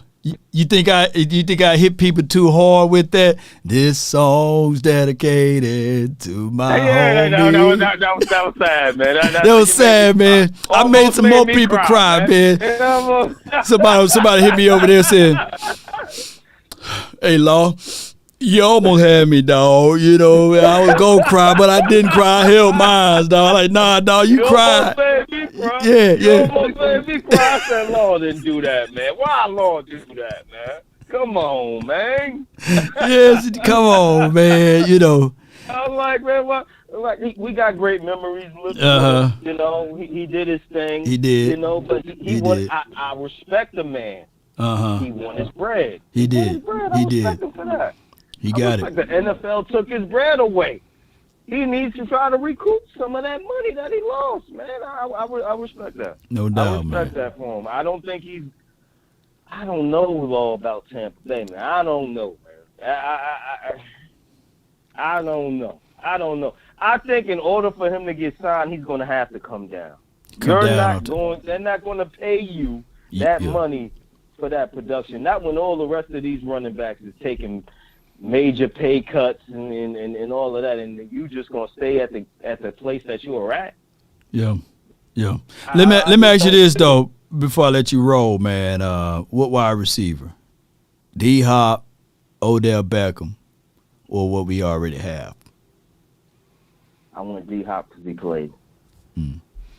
Yeah. Odell Beckham ain't played. That's the unknown, Law. You don't know. Yeah. Workout videos could be cut up and sliced and all that. So yeah. I don't put too much trust in that. And plus, that's 2 ACLs on both knees. ACL you know boys, man. On both knees. Both. So it's not just one, it's both. Oh, I thought it was the same knee. I thought it was the one. I thought it was both. I thought it was the same. I thought the one they had the surgery and they said it wasn't done well, and then it snapped again in the the Super Bowl, and that's why you had the 2 ACL deals. Okay, all right. Yeah, it doesn't matter. Yeah, we already got Gallup, right? You know, and we'll see what happens with him. Now we gonna have Odell. What if we do that and both of those guys go down, Law? We be the ACL boys, you know what I'm saying? But what if Gallup and him goes down and then we just at CeeDee Lamb and the unknowns again? No, I want a guy that's played, that don't got the injuries. And for those who say, man, he's long in the tooth, look what Dak did for Randall Cobb. He had his best season with the Cowboys. They say he's long in the tooth. So what do you think he's going to do with D-Hop? You know what I mean? D-Hop going to eat, man. I ain't going to even lie. D-Hop in this system That's not even the question. Dak Prescott makes quarterbacks better. I mean, wide receivers better. Yeah. Wide receivers, my bad. You good. Yeah. Wide receivers. Speaking of that, your boy Brunson even said Dak Prescott wasn't top 5 in the NFC East. Talking about Jalen Hurts is number 1 in the whole conference. He put Carr 5 in the NFC over Dak Prescott, his little list he had today. Man, you gotta be smoking some crack or sherm or whatever. The hate is real, dog. Talking about they better than us. No doubt, man. Better than us. Appreciate you for calling in, 100, man. I thank you, man, for your thoughts, man. No doubt. That's 100 grand. I had to send some shots to him. No doubt, man. You know, that's 100 grand with the plan, man. I haven't forgot about you, though. You know what I'm saying? He's still waiting on that helmet. I'm going to send it off to him. Just been super busy, but and then we're gonna re-up and we're gonna do this month giveaway as well. But you know, let the Eagles people say what they need to say about Dak Prescott. But I think that he is like 8-3 versus the Eagles, right? 27 or 28 in like 7 versus the NFC East. So let him be wherever he's at, as far as ranking wise, but. As long as he beating those boys up, it don't matter, man. Shout out to all of you all that agree with my assessment on that. All right, I got Coach Marv from the 803. You're live, Coach. Talk to me. Hey, Long. First, I want to say, man, I really that thing you did with Zeke, the music, but I think that was a very great tribute to him. To him. But we're you know, hey, we love Zeke. He did his job here, and he didn't complain. So, and he played. He gave us, when the bell was, he answered the bell every week, and we look at our stars now. A lot of them don't answer the bell. They sit out for all kind of ways. He answered the bell every time he could get out there and answer the bell. And I think all the players respect that. And he will get some play somewhere else, but he understands. He knows he's not going to be no $7 or $8 million running back anymore. He understands that, but he wants to get paid and respected to the point. And so yes, so he will go somewhere, probably $4 or $5 million. But then we moving on. He's gone. We got to replace that. We got to replace. I think if we look at this team, I like the run pass mix that we had last year. It could have been in some games we could have been a little bit more with the run to solidify some games. But I really like the run pass mix. I just didn't like the way that the run game was put together, and I didn't like when the passing game was put together. But I think that run pass mix was good. If you look at the plays, we got to replace 231 carries if we want to keep that same mix, because we were a team that ran a lot of offensive plays per game. So we ranked in the top half of running offensive plays per game. I don't think we're going to get past that point, because I think we've been doing that for the last couple of years with offensive plays. 231 carries is a lot of carries to replace. We can't ask Tony Pollard to make up a bulk of that, because since he was in Memphis in 2016, he only had 31 carries. Right. In 2017, he only had 30. He had this year was the most carries he's probably had in his whole career, probably in his whole entire career, high school included in a season. So he's not a guy that's a bell cow. I heard that word mentioned. That's not who Tony Pollard is. He's a weapon, but he's not a bell cow guy. And in my experience, with a guy that hadn't had that type of load ever, it's hard to give that type of load to him now at this point in his career. That might not work. So, moving on, two guys I liked, based off the guys that's still out there. I like Dante Foreman, because I know Dante Foreman has been in games where he's had to carry the ball 20, 25 times, at least 20 times. So I know that he can carry the load. Reason why I like him, because I know how Dallas is. He's a Texas guy, and you know how we are with Texas guys. We love them Texas Anybody around Texas, we look at him. Yes, indeed. I like your assessment with that. And Damian Harris. Go ahead. And Damian Harris. Oh, Harris, Patriots guy, right? Yeah. He played in the running back system. He played in a system that shared running. He was a part of a Lightning and Thunder type thing, so he understands that type of role in an offense. He's good around the goal line. He's a good inside runner. He does have the speed. He's very capable of going. He's been around a very good organization, so he understands his role. And he's roll tide, right? He a Bama boy, right? Right, and 231 carries. Yeah. If we think we like the run pass mix, we got to replace those carries if we're gonna run a lot of plays to be a ball control team, and that's a lot of carries that we have to replace, and that's gonna be divided up between Davis, the undrafted free agent. A guy that we draft, right, and another running back. And so we can allow Tony Pollard to be that weapon, that full potential weapon that we want. Yes, indeed. I appreciate you so much, Coach Marvin. We'll talk about that in a few. Thank you. Good observation. All right, man. Thank you, bro. Yes, indeed. Anybody that we do go out there and snatch up, it will be a situation where they will have to have the understanding that TP will be the starting running back, and then they will come in as the rotational piece. 24/7 Cowboy says, Law, have you ever had that girl when you were younger that you had to let go, and something about that breakup didn't feel right, but you got over it in life and moved on. In the end, you were right about it. Yeah.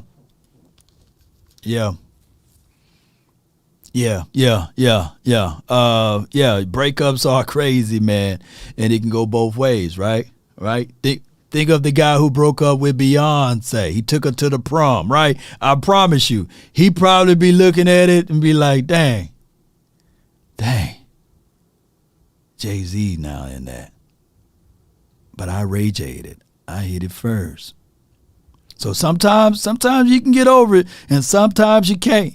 That's just how it goes, So don't be that guy that took Beyonce to the prom, right? It could be both ways, though. Matt says, sorry, what happened yesterday? Been going through a rough time in my life right now. Hope we can be friends, and still, you're the best. I love the show. Keep up the good work, Law. Love you, dude. Oh, yeah, man. I don't think we had issues, Matt, but I appreciate you so much, man, for your love and adulation for the nation. Let's continue to grind and shine. And let me let this other caller from Power Hands. Let me let my guy in, Lokes, from the 972. Good afternoon, Law Nation, the top OG on this Cowboys Nation. What you up to, man? Oh, man, all is well, man. Ready for, actually, now for us to do one more move. We signed CJ, Goodwin, so I think that they pretty good with their special team ace now. But I'm ready for one move on the offense, and I'm waiting for that news to hit. And I think all Cowboys Nation is waiting for that D-Hop trade to hit. You know what I'm saying? That's the move. We can all hope. We can all hope, right? Hey, yeah. So if that trade hits, Law, man, I'll tell you what, man, I think all Cowboy Nation is probably going to be up celebrating. Mm-hmm. And like I told Sky this morning, I mean, we have a squad that can compete, especially now in the NFC.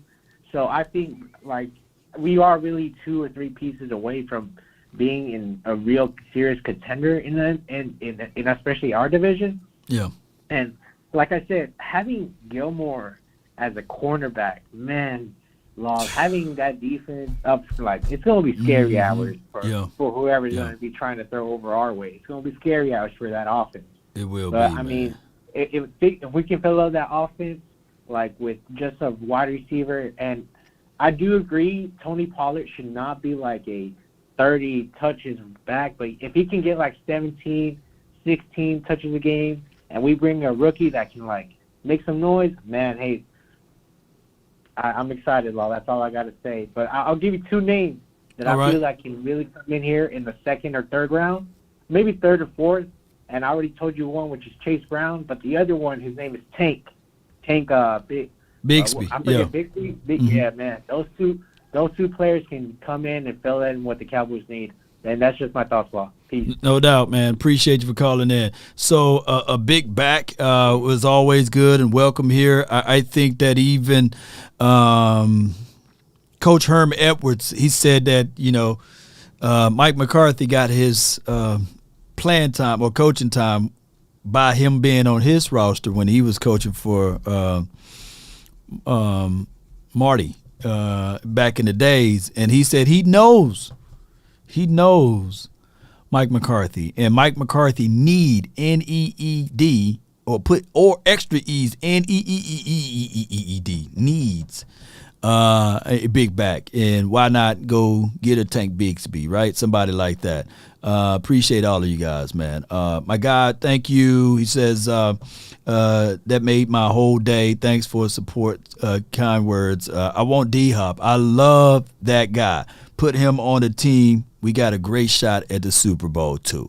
Yeah, we need that guy that, even if it's an oddball, right, an ill-advised throw, right, he throwing it, Dak Prescott drops back and he throwing it to the moon. Or to the man that's on top of the ladder, right? We need somebody to be able to still reach up and grab it and bring it home. And DeAndre Hopkins is that type of dude, right? He is a sure hands catcher, by the way. So I look at all of those things. But we working these things out. Ladies and gentlemen, I got DMV George from the 240. You're live. Yo, what's going on? Nothing much, man. How you feeling? Hey, man, since we on the top of running backs and stuff, I just want to mention that, like, the 30 carry placement that you guys are looking for and possibly Bijan Robinson has never contributed to any Super Bowl ever. 30 carries is not the formula for, like, a Super Bowl winning team. Even the Eagles had the best rushing attack in the league. They had 3 different running backs. I think in the Super Bowl winning team had 4 different running backs, including Ronald Jones, who I really want us to get this offseason. Ronald Jones is 25. He still got fresh eggs. And I feel like he was a starter on another Super Bowl winning team in the Tampa Bay Buccaneers.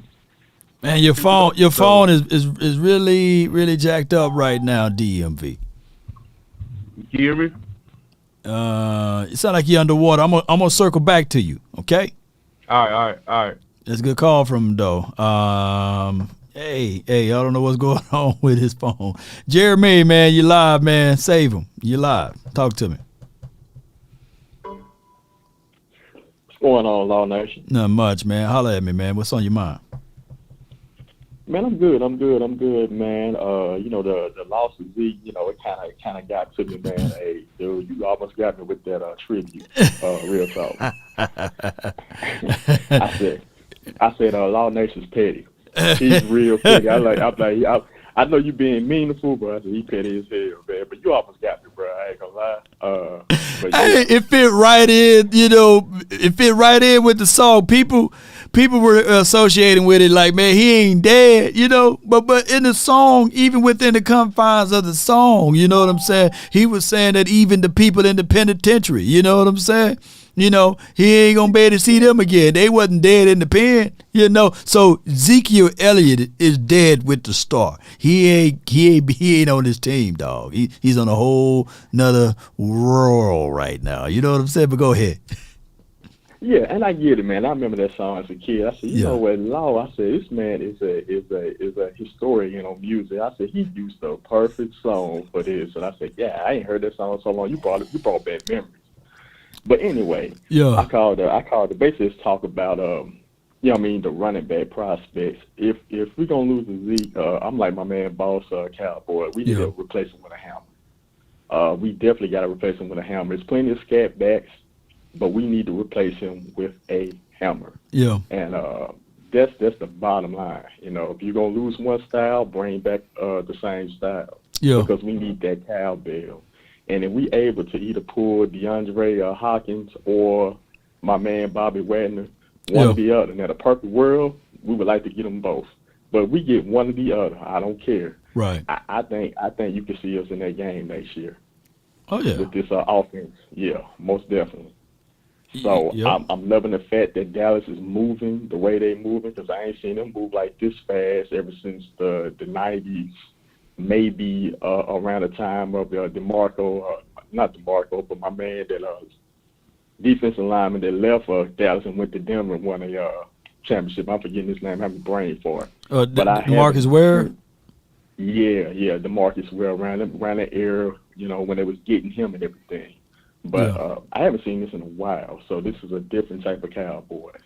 Especially the first week of free agency. But we can't be complacent now. We got a lot of things that we got to get done. Yes, we signed CJ. Yes, that's a good deal for us.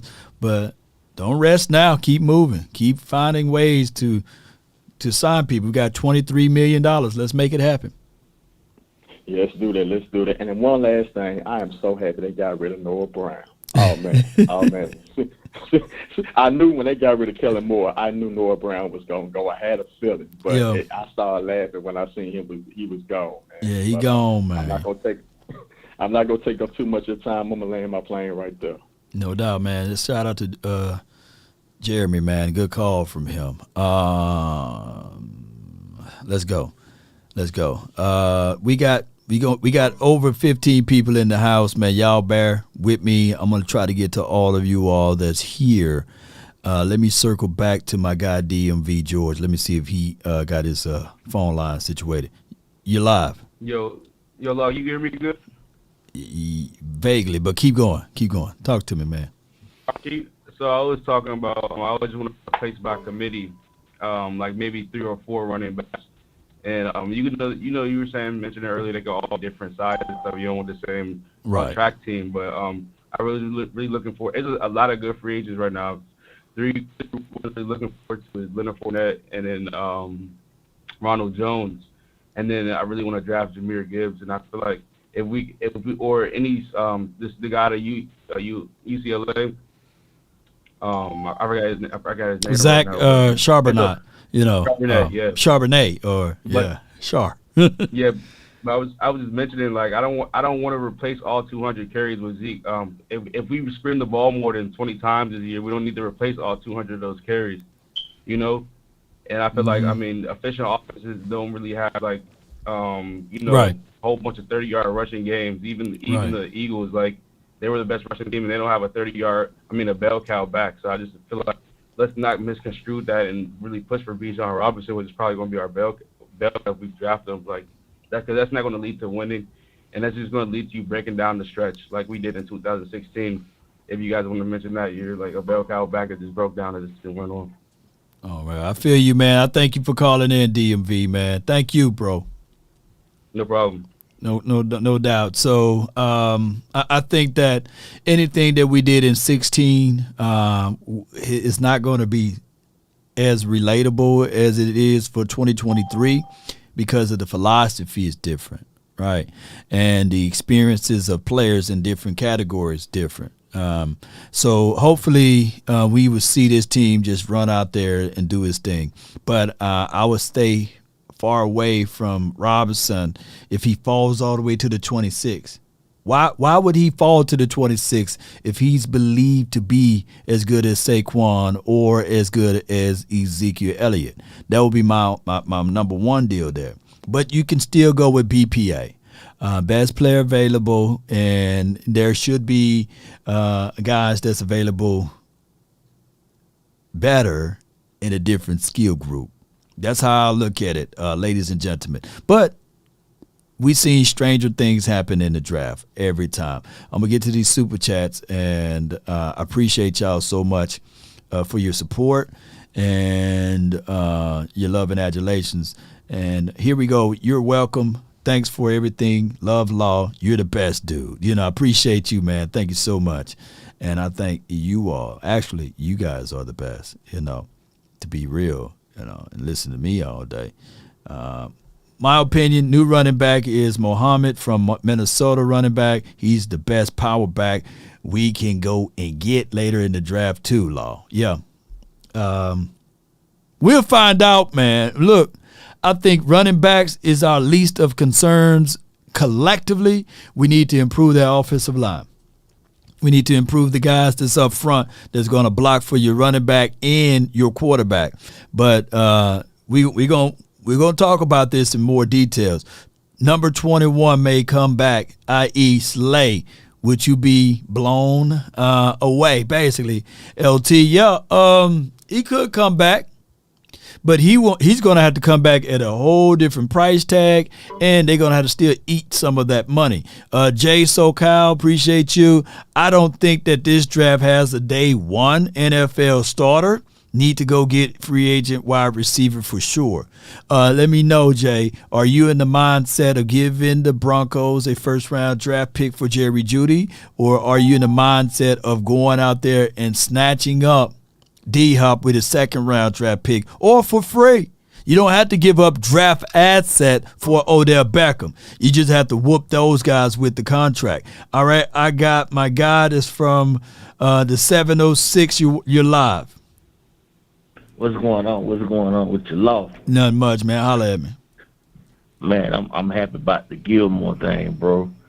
Do you understand that that's a Hall of Famer to be in that locker room with CD, right? And Gallup, and maybe he could help Kevin Joseph out. He gonna definitely help Diggs out. Yep. Just being a technician. So I'm happy that we got him for the low, like for cheap. And I hope we can get D-Hop. I'd love to have D-Hop in there just for competition and to give Dak another big catch already as a guy that to help move them chains. And I want some linemen out the draft. I want a big defensive tackle. And I still want to get another pass rusher like a veteran. I want to keep the doors on Clowney. Okay. You want to bring Clowney in. Is Clowney still available or is it free? Yeah, he was released. He released? Cleveland cut. Yeah. Yeah. Yeah. And him and Gilmore, they both from Rock Hill, South Carolina. They went to the same school. Yeah. Yeah. Well, we'll definitely circle that back around. But far as edge guys, man, I like Sam Williams, and I'm trying to figure out ways to get him more reps. And Dorrance Armstrong, he's still here. And I'm not saying you get rid of him, but they are in contract talks right now with Dante Fowler. So bringing in another edge guy, trust me, I don't think that you can ever be saying that we got too many edge rushers. But at this point, I would prefer the Cowboys to wait till after the draft to pick up a Jadeveon Clowney versus before the draft, because I don't want that to cloud my judgment. My thing is, I don't want Parsons stuck at defensive end as much as he was. I'd rather use him like a chess piece, like wherever he like keep him moving around so the defense don't know. Like I don't never want the defense to be able to pinpoint and say, okay, we got Micah right here on the left side. Right.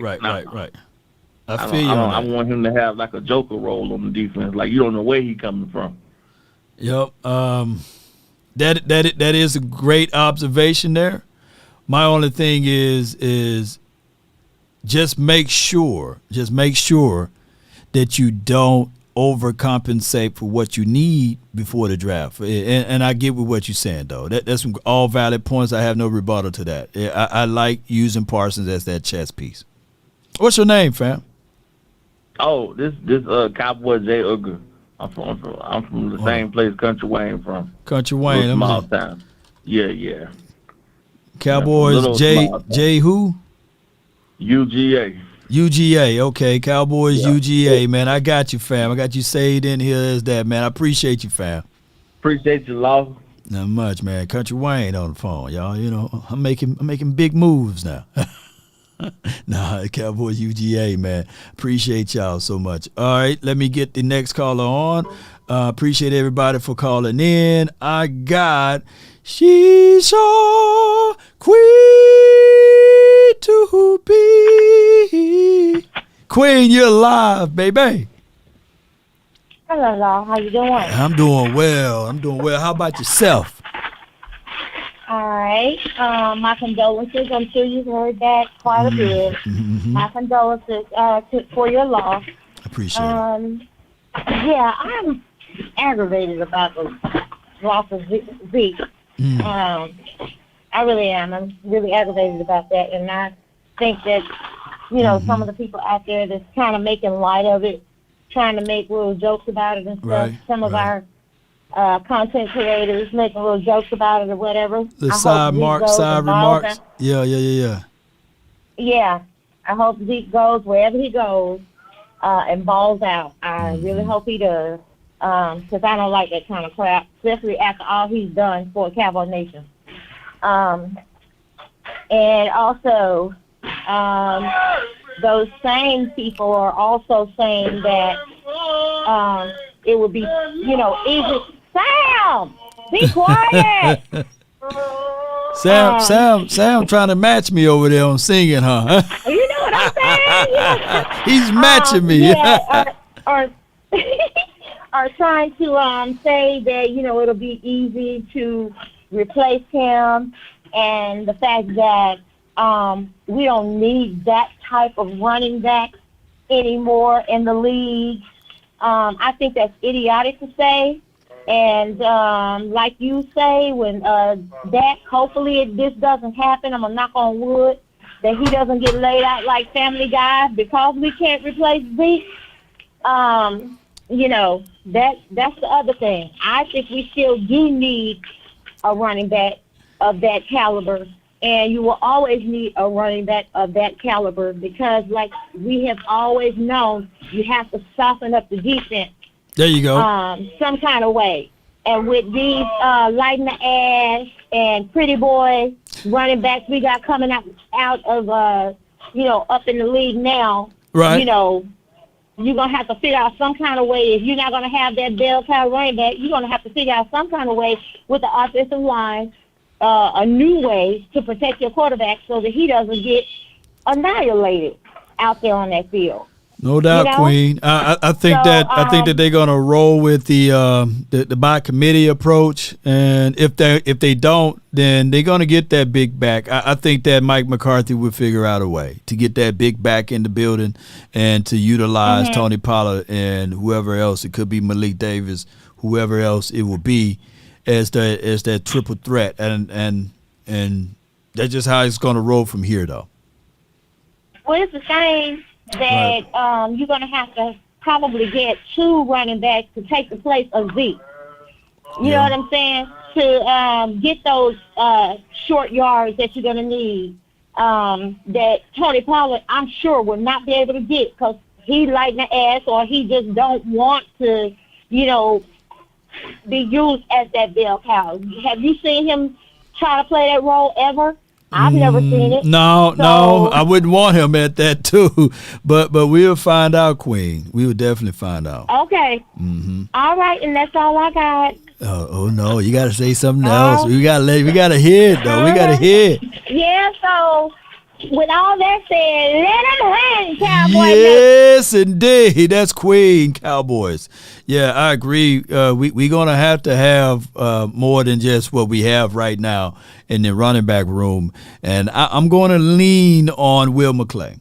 If we didn't have Will McClay to go out there and find those guys, then we'll be in trouble. But I'm going to believe in Will McClay to find that running back. And whatever the philosophy as it relates to coaching, I'm going to lean on Mike McCarthy to allow it to happen with Schottenheimer. I think that if we're going to run whatever running back it is into the ground, but we're going to use for more finesse looks with Tony Pollard.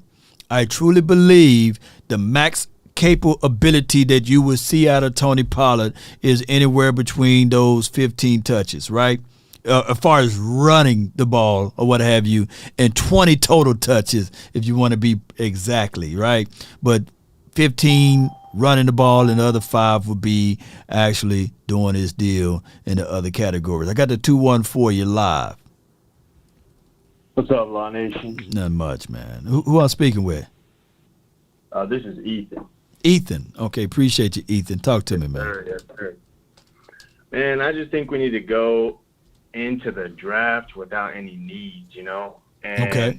Like, I feel like last season when we went into the draft, after losing Amari, we had a need at wide receiver. Now, I don't want to do the same thing and go into the draft again with a need at wide receiver. I feel like you could really get anybody solid to do running back, especially if we fortify our O-line and it stays healthy this season. But if we get anybody and then just add depth at wide receiver, I mean, it blows my mind that people still blame Dak, even though we lose top wide receiver help, right? And we do even better the next season. You know what I'm saying? Yeah.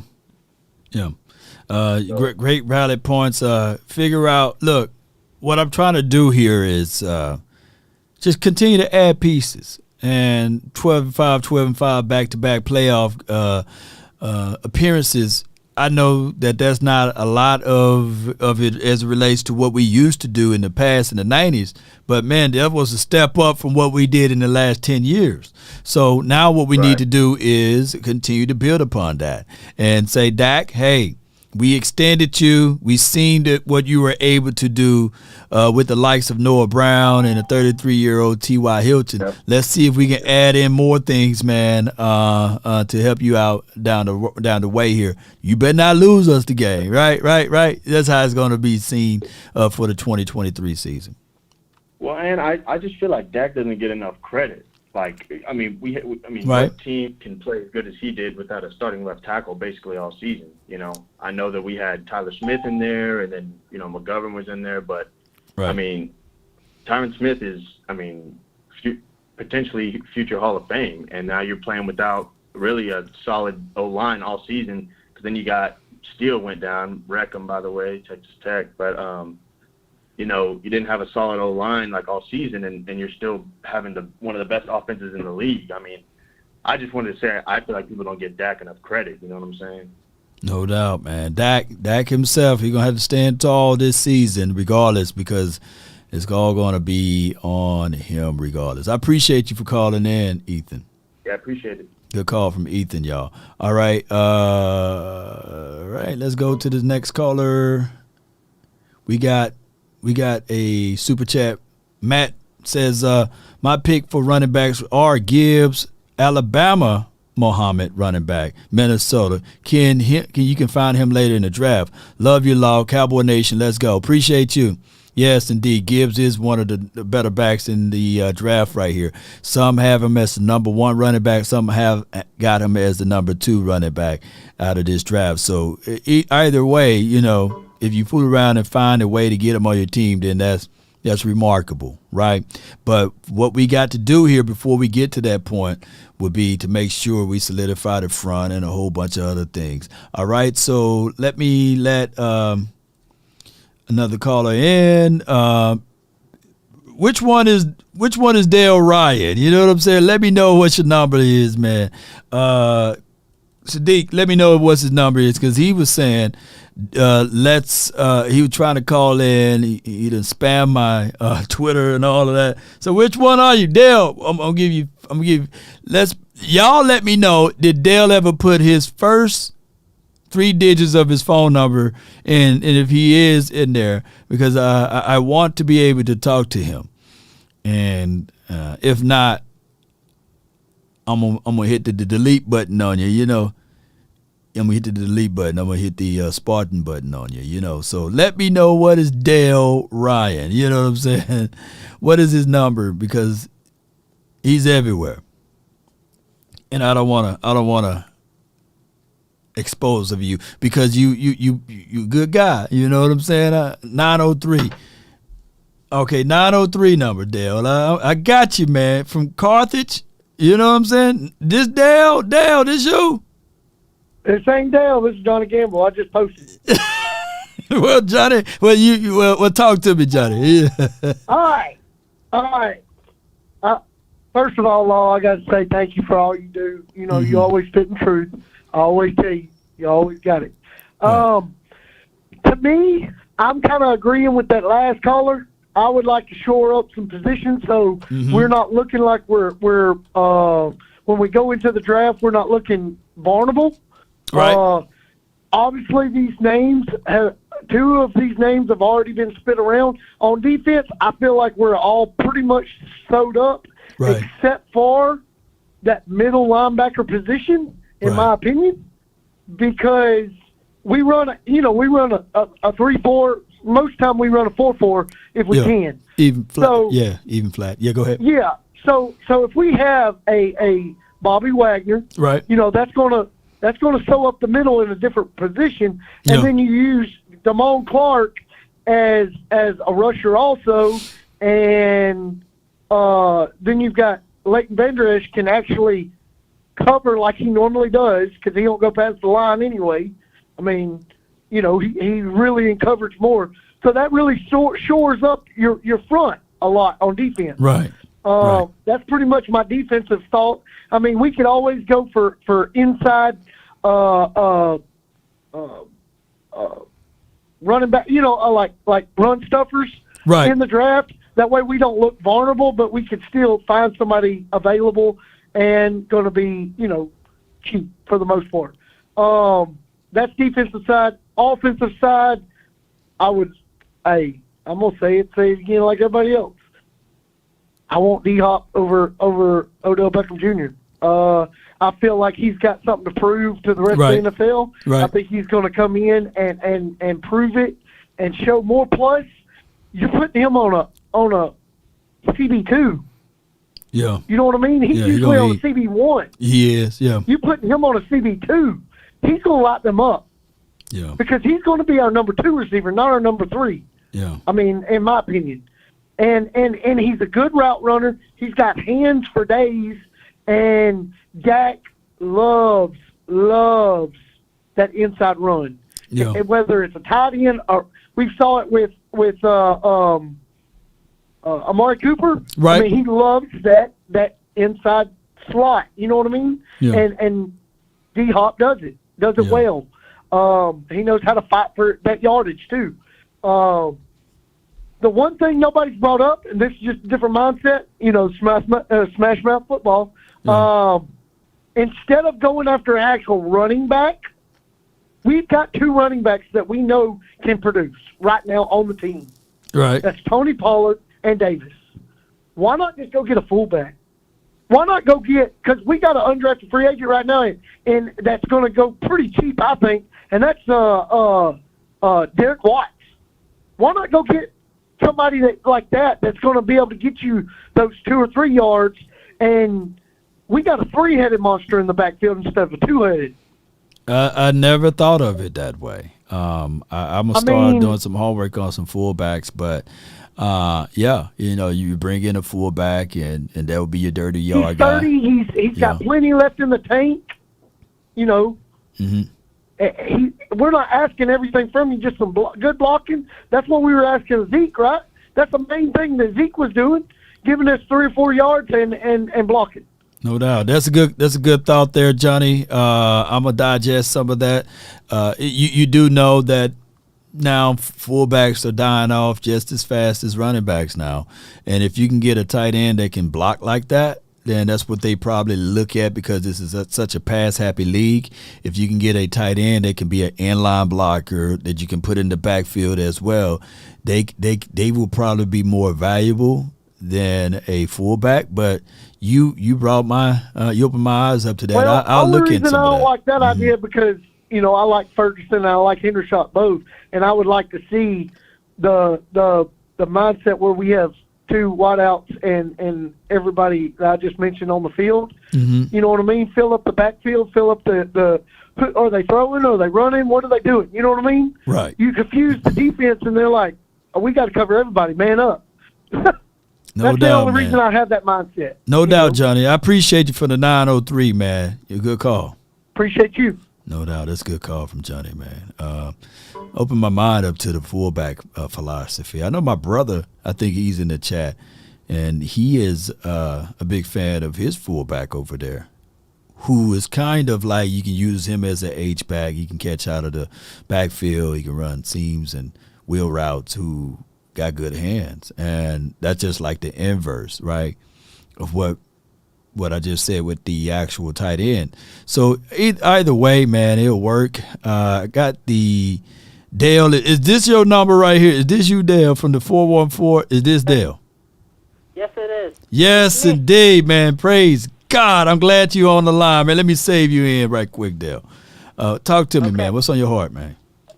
So what's on my heart is so the Jets like talks about Aaron Rodgers, and then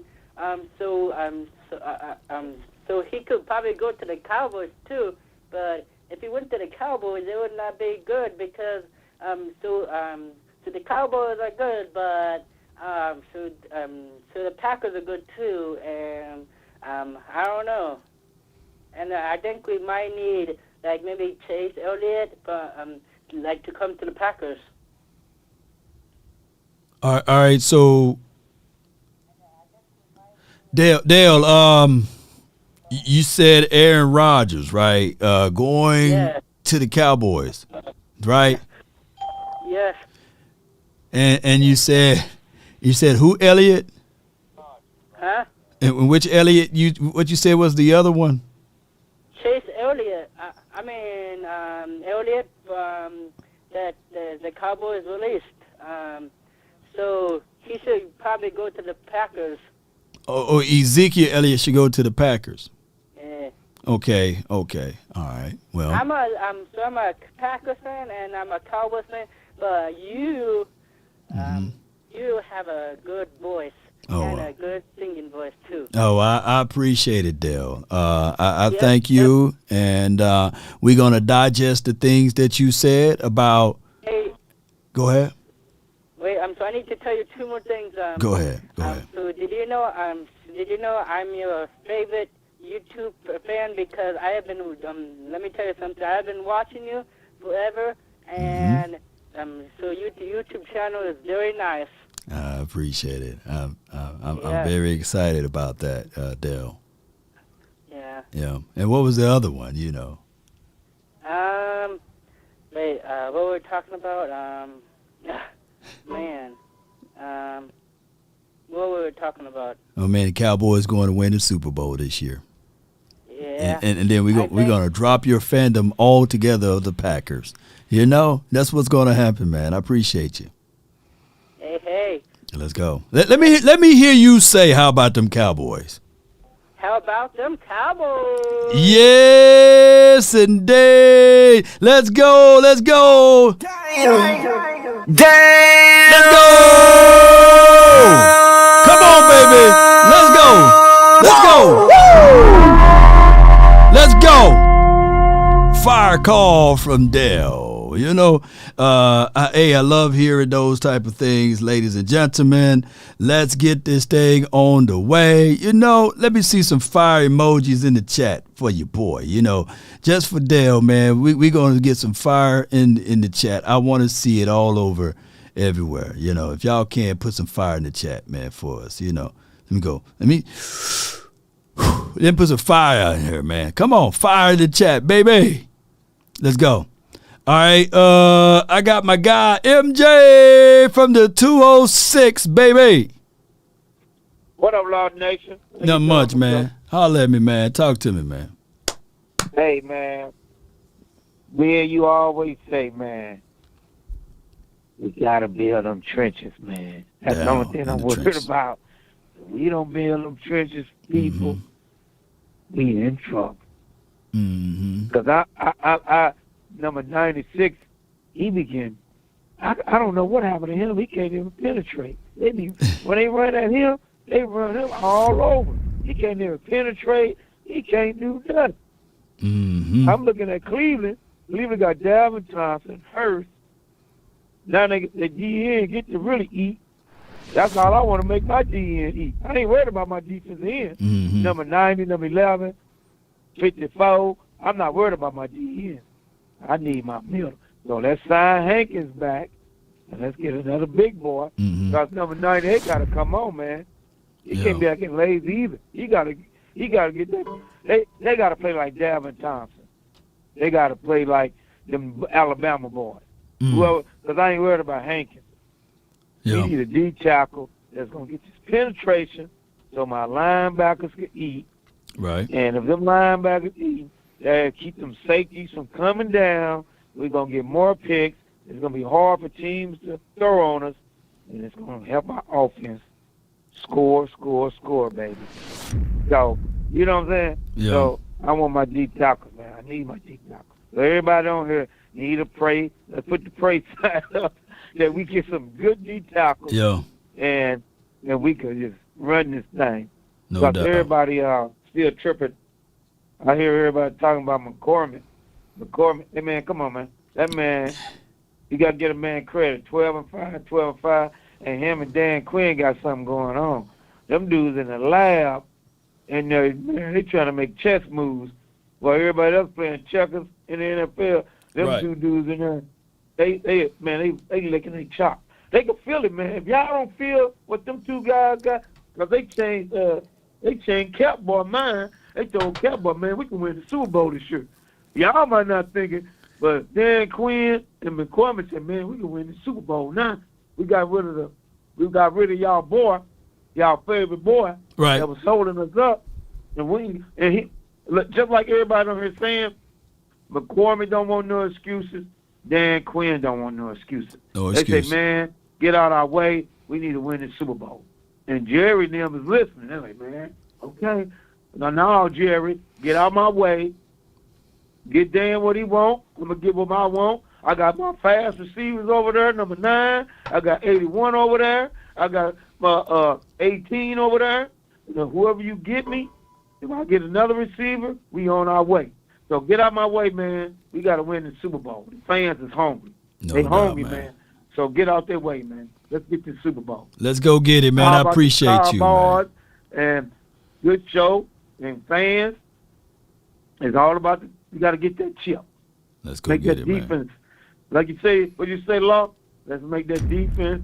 Cut. What you say? Cut iron. Iron sharpen iron, man. Appreciate you. Thank you, MJ. Yes, indeed, man. We activated the 2-minute drill, man. I appreciate y'all. So everybody get 2 minutes, man. Unless you change my mind, unless we got some intriguing stuff that goes beyond that time frame. 2 minutes is a long time to get your points out, and it's valid, right? So let's get this thing going.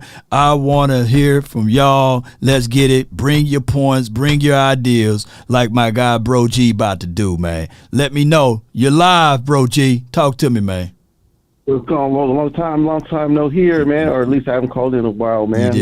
I've been listening to the shows, so we got one on the 2-minute drill right now. Okay, yeah. So we got our number one pick. I seen our mock draft. We want to get at least the franchise wants to get, the office wants to get Osiris Terrence.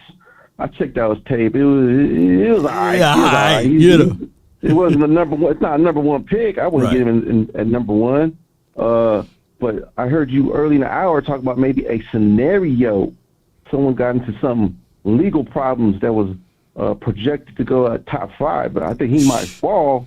He might be there at number 20, number 18 with a team, but you might be able to make a trade for it with Seattle or Detroit, because they already picked earlier up in the first round. They got 2 picks in the first round, so you might be able to make a deal with one of the teams. I know which player you're talking about. He comes from Georgia. But there's another player out there I like at that position. I think he's better than him. And he comes from the same school and is kind of built like the same players. Aaron Donald, Kalijah Cansey. I kind of like him better than the Georgia guy. You like him better? Well, sure. I don't see nothing wrong with him, too, but, I don't think we have to trade up to get him. I think he'll just fall to us. I know people want Bijan. I like Bijan too, but not. I think we could get a better back. I saw back that Boss Cowboy did a good analysis on last night. Daenerys comes from Tulsa. Then I like him. I think you might be able to get him like in the 3rd, 4th. And the D-Hop, I think we could sweeten up the deal and not even give up a 2nd round. I think we could give up a 3rd round and throw in some players with it. I think we could throw in a 3rd round, throw in Dorrance Armstrong, and they need another receiver, so we can maybe throw in our kid from number 81 from Stanford, Yoko. We might give a 3rd and give them 2 players. What do you think about that? That's the rest. That's my call. That's my call. No doubt, man. No doubt, baby. No doubt. All right, man. I would tell y'all this. Hey, he was right. I do like the kid from Pitts, but I do also understand that Jalen Carter got unbelievable skill sets, man. That you can look at and say, all right, I know it's not just name, but you got to look at the fact that what they was doing over there in Georgia. Now, as far as the running back situation, we don't know. If everybody knew what the kid was going to do in Kansas City land, they would have drafted him earlier, but they didn't. Just like who was the best quarterback last season? And I know a third of people going to say, hey, Brock Purdy. But literally, who was the best quarterback last season? It could be Brock Purdy. Coach Marv says LVE contract tells me that the NFL sees what I see. Shaking my head. Yeah. And I'm not finna go into great details of that, but yeah, you're on the money with some of that, Coach Marv. I feel exactly what you are saying. You know what I'm saying? Let's go. Quentin Johnson, I feel y'all with that. Appreciate you, Coach Mark, for the super chat. And Matt was like, re-sign Hankins, draft Baylor defensive tackle in the first round. I think you can probably squeeze that defensive tackle in the second, though. But great observation and great points there. I forgot to do this, man. The conference has been locked. We'll be here all day. All right, and let me set this up, too, because we might have to get it even faster than that. Hold on, give me 1 second here. Give me 1 second. We might have to do that groove right here. We might have to do it for a minute. You know what I'm saying? That 2 minute, Bro G was having some great points there, but we might have to squeeze it down to a minute. But I'm gonna let these people get in, like my guy from the 971. This JP. Hey, what up, Law? Nothing much, man. Holla at me, man. Talk to me. What's on your heart? Hey, I ain't want nothing. Just want to holler at you, see how you was doing. Life is treating you good. Yeah. I appreciate that, man. I'm out here just twisting things and backing things. Hey, you think you can get me in a singing contest? Hey, man. That's all subjective, man. Singing is all subjective now. They could probably take what you just said, put it in the studio, and put some tracks over it, and you'll be the number one singer, R&B singer right now, man. All day long, baby. All day long. Yeah, I didn't want to holler at you, man. I'm looking forward to this year, man. And hey, you going to Oxnard again? Yeah, I'm gonna be there, man. I'm gonna be there if the Lord willing, man. I'll be there, fam. I might try to meet you down there, and I'm going on 2 little trips this summer, but I might meet you down there. I want to see how physical they are. I want to see is anybody getting in the weight room anymore, man? Getting in the weight room? Man, they in that weight room, man. They in there, man. Trust me, those boys, you might think they soft on TV, but they moving some weight around in there, man. What about Bohanna, man? Z, what's up? Everybody forgot about Bohanna? Man, Big Bo, I'm trying to look. My job is to replace those big boys, man, and we'll see, man. Normally, the third year for that guy, mid to late round draft pick, normally they show us something. Okay, one more thing before you let me go. Hey, is Bates going off the market? He gone, fam. Appreciate you, my guy. Damn. Thank you. Okay, yes, I love indeed. You, man. Mississippi in the house, baby. Mississippi in the house, man. Salute, bro. Much love to him, man. All right, I got Jake the Great, man, from the 561, dog. You live, fam. Holla at me. Woo, what a long line. Man, line. I feel like I was. Line longer than Shaq feet, man. Boy, longer than Shaq feet. I felt like that this morning. I'm hanging out in line waiting to pop the Skywalker. I didn't even make it to the front door. They didn't close the store on me, man. So he shut it down while y'all waiting, man. Look, I'm looking at the people that's waiting. I'm sitting here, man. Shoot, I will try to get out of here by 2:00, but man, go ahead, man. Talk to me, bro. What's on your heart, bro? Man, I'm gonna tell you, I've been kicking it with the nation since, late 15, 16, early 16, right, for a while. And I'm gonna tell you, this is the most movement I've seen in a while. And I'm just trying to tell everybody, I'm gonna put some respect on my dog, Stephen Jones' name.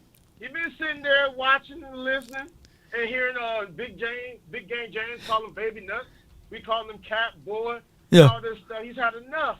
He ain't going on no cruise this year. Them boys are working. You hear him there in the office, making some moves, moving some furniture around. Say, hey, we're gonna restructure you. It's a lot different when you see your neighbors add a whole new addition to your house, and you've been planning on adding that new addition for a long time. So when they look and see what Philly been building, they're like, all right, that's it. We're going to get serious, man. Right. And they're going to go do it this year. I don't know which one of the receivers they're going to go get, but they're going to get somebody. I like Hopkins because of the short hands, and with Odell Beckham, I like him because of that explosion. Right. If the knees are good, that explosion, he put on 17 pounds of muscle over the offseason. I like the explosion more than I like the short hands because D-Hop, he ain't good, but he ain't no Odell in his prime. But as far as Zeke Elliott, man, shout out to you. Did a great job. It's on to the next. If we're going to draft somebody, I'd like us to get Bigsby in the 4th round. I don't want no running back in the first 3 rounds. Okay. And the last thing before I go, hopefully I didn't run out. Y'all need to go do some film and watch Mike McCarthy ain't with that BS, and neither is Schottenheimer. No doubt. Appreciate you, Jake the Gray, man. That's my guy, man. Appreciate him, man. All right, so good points, man, about all of that, ladies and gentlemen. Big Game James and all what we doing over here. We just pushing pay. Applying the pressure, man. We pushing it on those boys. So that's why if they knew that they was going to be on somebody's yacht, if they knew that they was going to be somewhere chilling, Law Nation would have been doing a video talking about, come on, man. That's why the Cowboys ain't winning. Those boys are too comfortable. Get out of that comfortable bed. Get out of that yacht. Get out of those trips, man, and roll those sleeves up and get to working, you know? So that's what the nation done brought to the table, because they know good and well that all of the echoes of what we've been saying will be at the doorsteps of the Jones family or the Cowboys front office. You know, Baby Nuts love it. Laugh out loud. Make me laugh so hard, man. It's from Matt. Yeah, appreciate you, man. All right, let's go, then. Y'all bring some energy. I got from the 901 JV. You're live. Law Nation, what's going on? Not much, man. Holla at me, man. Hey, yesterday you had actually a question, what would we do with Zeke's money being that they released to the settlement? And I said I was going to allow Will McClay to make those decisions. Yep. But I had lied. My real answer is that I want them to go ahead and pay CeeDee Lamb and Trayvon Diggs on that, you know. Go ahead and get those guys their money. And also, I don't know this answer to my question right here right off the hand. Hopefully you can help me out. How many games has D-Hop played in the past 3 seasons? I mean, he didn't play many, man. His last good season was 2020. I mean, he's been banged up, and then he got hit with a suspension last year for the PDs. Okay, now remember in last preseason when Tyler Smith got hurt, everybody was talking about how he should go ahead and retire and quit because he always hurts. We over here banging the table now for D-Hop, who has the same issues. And I remember a guy calling in earlier talking about we need to trade Tyler Smith or Taylor Lewan for the Titans, who has the same issue with Tyler Smith. Right. I feel you on that, JV. I would prefer that we get a guy in free agency who can at least stay healthy. I mean, like a Stephon Diggs, but that'll be a lot of money.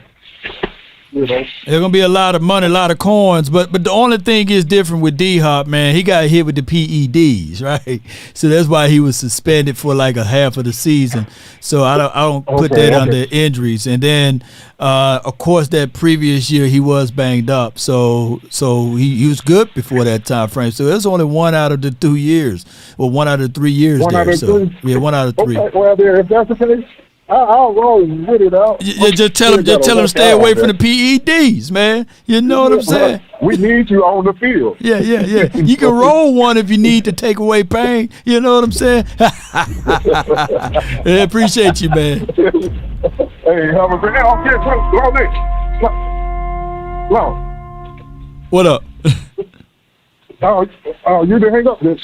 Yeah, I'm about to, man. But go ahead, man. Go ahead. Say what you got to say. I want to say I did try to respond to you on social media. I wanted you to look up a guy because I know there's been talk about trying to take the top off the defense. And what's his name? Calvin Austin III, I believe. Okay, I know who you're talking about from Memphis. Yeah, appreciate you. I'll take a look at him. Thank you, man. Appreciate you. All right. Good call from JV. All right, so I think he's talking about the Calvin kid. He was a few years back, or last year. Fast kid. But, man, we looking in the same spot, man. Kevontae Turpin can take the top off of defense. Semi can take the top off of defense. We just never utilize and use those boys. Those boys fast. So Cowboys just need to figure that out. All right, I got Charles in charge, man, from the 281. You're live. Yes, sir. I'll try to keep it here in this little 2-minute window. The one thing when I was watching you last night with that one lady, I forgot what her name is. Ashley. Yeah. Everybody's still talking defense. How they want Bobby Wagner and this and that. Our defense is good. We will address the defensive tackle situation, and when we do, we really have no blemishes on the defense. what lost us in the playoffs the last 2 years is offense. So we can create a better defense and go in the playoffs and lose 7-10. Now, we need to get, address the offense now. You know what I mean? Because we allowed 19 points and we only scored 12. The year before, only allowed 23, scored 17. So we need to be able to put 30 up in the playoffs, every game. So go out and get the Hopkins or trade for Brandon Cooks. And then on the lower scale, trade for a young guy in his third year, Jalen Darden, who is right next door to me right now. I told him to talk to his agent and see if he can go to the Cowboys because they like cheap contracts, kids fast, and he hasn't gotten really no playing time. But solidify that line if they don't get a guard in free agency, like that one guy just said, Osiris Torrance was a big name, or John Smith. Solidify that O-line. If you do that, the O-line's rebuilt, and then you got Ty Smith. You can go with Ty Smith at left guard, Tyler at left. Ty Smith at left tackle, Tyler at left guard, and then when 77 get hurt, you could just make 73 back at left tackle and put the first round pick at left guard. And offensive line shouldn't really miss a beat. Offensive line was good last year until Steele got hurt. Just offense. Focus on the offense now. Give Dak weapons so he don't have to throw in the tight windows. And our defense is good. We're going to get them tackles, and it's going to be better than last year. So right now we need to focus. And Zeke will be back. I guarantee you Jerry Jones told Zeke, hey, we're going to let you go for a little while. And after June 1st, come back for, 4 or 5. No doubt, man. That's my guy, Charles, in charge, man. Hey, good call from him. My thoughts would be, yes, defense was good. I'm trying to be great. There's a world and a possibility if Bobby Wagner's is here, then you will be great. And I don't want to settle for good. I want to settle for great. So my thing, I don't even want to settle for great. I want to be elite. Y'all notice how I made a play on words right there? Because there's levels to this, man. There's good, great, and then there's elite. So, but for right now, I'm trying to be great so I can get to that elite status because I don't want to be disrespectful to anything. But I will agree with what he's saying with his assessment as far as what we can do a little bit here and there to benefit and help this team out. But let's go. Look, let me poll y'all. Are we closer to having great defense or are we closer to having great offense? Which one is closer? LVEs, let me see. Somebody said, Law, did you see my super chat? I think I did. I think I read that one out, right? Let's go, Cowboy Nation. All right. I'm gonna try to get all of these people in. I promise y'all, I'm gonna let y'all get in, man. My guy Aaron from Long Beach, man, from the 562. Holla at me, man. What's going on, Law? How you doing? Nothing to it, Chief. Holla at me. Oh man, nothing. I forgot what I was gonna ask you. I know you've been in here what was for that a poll? minute. You asked the poll. What was the poll? No. All right. D-Hop, Odell Beckham, Wags. What we gonna give with this Zeke money we saved? Because we signed CJ with the Zeke money. So what we gonna give else? It's gonna be a wide receiver. Okay. Because we already signed LVE back. So it's gonna be a wide receiver, either Odell, D-Hop, and I'm still shooting for the stars on Stephon Diggs. Okay. I know that's a shot in the dark, but I think that's gonna be my dark horse who the Cowboys gonna grab. Okay. With the Zeke money, they're gonna try to fold some things around to get Stephon Diggs, right?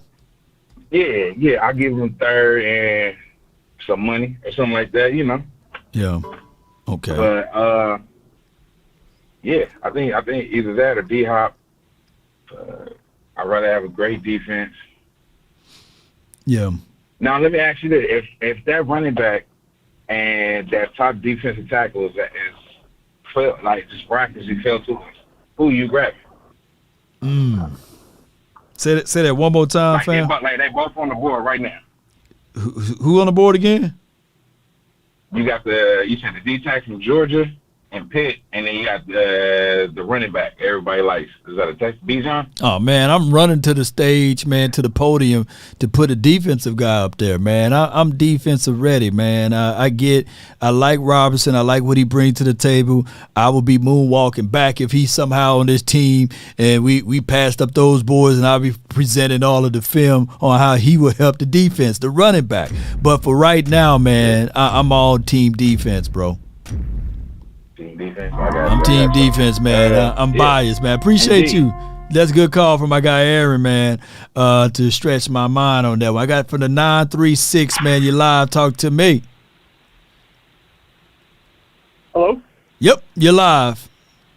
Oh, I'm sorry, man. I didn't know. My name is Bobby. I'm out here in Abilene. Man, I wanted to know what got a real dark horse for you.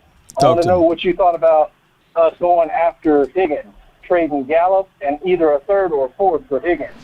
Then in the draft, taking Devontae from Tennessee or from Alabama, that big tight end from Alabama, and then getting a Kanye from A&M. Okay, I'm gonna start off with just this one right here. T. Higgins, it will be a younger wide receiver with less injuries that can pull the ball out of the sky. He will probably be hands down a guy that will make you forget about trying to do anything with older guys like Odell, Beckham, and D-Hop. And for trading him, that means that for Gallup, right? Gallup and a third or a fourth, or maybe even a third and a fourth. That's a lot of stuff. Yeah, that's a lot of stuff. But I would trade for Higgins. Is that much better than Gallup? Higgs not that much better than Gallup. No, he is that much better. Oh yeah, I mean he got higher upside and everything.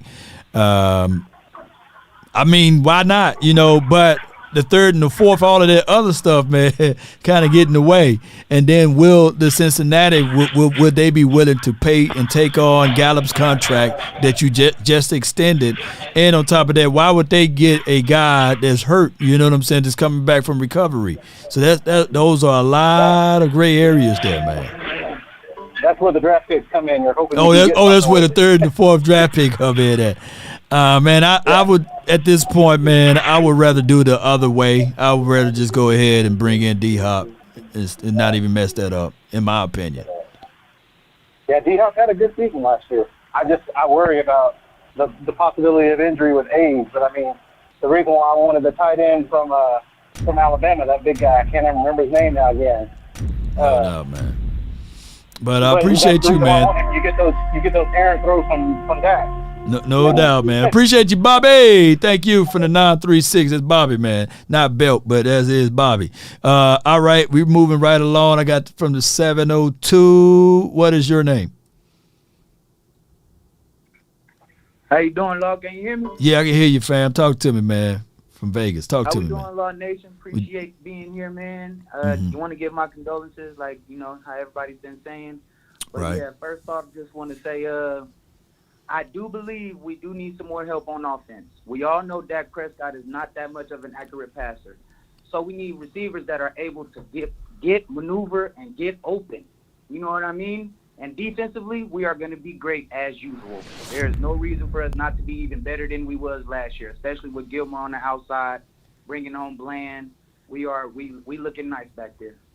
All right. What's your name, fam, so I can say you in here, man? Oh, I'm Tyrone from Vegas. Tyrone from Everybody Vegas. follow me on YouTube. I play Madden at Vegas Underrated. I love your show. I watch you every morning, every day, afternoon, evening. Whenever you come on, I'm on here. Man, I appreciate that, man. Thank you for your support. So you saying that Dak is not that accurate? Why not go get a D-Hop? But what was something else you were saying within that? Just with the wide receivers, like Michael Gallup, he doesn't create a lot of separation. As you can see, Right. Michael Gallup make a lot of hard catches. As you can see, when T.Y. Hilton came in, he was able to maneuver, manipulate. You know, there's certain ways you got to be as a wide receiver to get yourself open. And that's the kind of receivers that Dak needs. Like CD, he can get himself open, you know. So it helps. It helps when you have a wide receiver that can get open because, like, that's why D-Hop, who can maneuver, who can manipulate the defense, who knows coverages. knows that you're not supposed to take a drag all the way across the field. You're supposed to sit it down.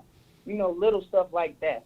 It's just Dak Prescott doesn't open it all up for the receivers. The receivers got to open it up for him, I feel like. Well, we'll find out, man, within the confines of a West Coast offense, and none of these hook routes and button hook routes and comeback option routes and you hitches. So we'll find out what type of quarterback Dak will be for the 2023 season with the wide receivers they do got. But DeAndre Hopkins will have a better catch radius than what we had last season versus what we had out of Michael Gallup. Michael Gallup will be pushed down to the third option versus being the second option. So, yeah, man, go get D-Hop. I appreciate you for calling in, Tyrone. Yes, sir. I appreciate you, Love Nation. How about the Cowboys? How about him from Vegas? The man is in Vegas, y'all. Vegas. All right. Got Nick from the 214. You live. What's up, Law? What's up? No, nothing much, man. Holla at me, man. So this guy kind of, I guess me and this guy kind of thinking like about the Michael Gallup trade. What I was thinking was give Michael Gallup plus maybe like a fourth or a fifth for D-Hop, right? And then the $11 million Michael Gallup was supposed to make this year, we can try and sign Odell on like a 1-year incentive-based contract for the 11, and then like make it probably up to 15 with the incentives, like the bonuses for accolades and all that shit. I was thinking about that, and then also I don't know if you know, but if you ever heard of D. Winters coming out of TCU middle linebacker, Yeah, your dog. Yeah, I seen D. Winters tape. Yeah. Yeah, he's pretty good. Flies around, and he would be a good situation for us. But I kind of like those other boys for this team. But keep going. Oh, that's really all I had was just the trade Michael Gallup for D-Hop.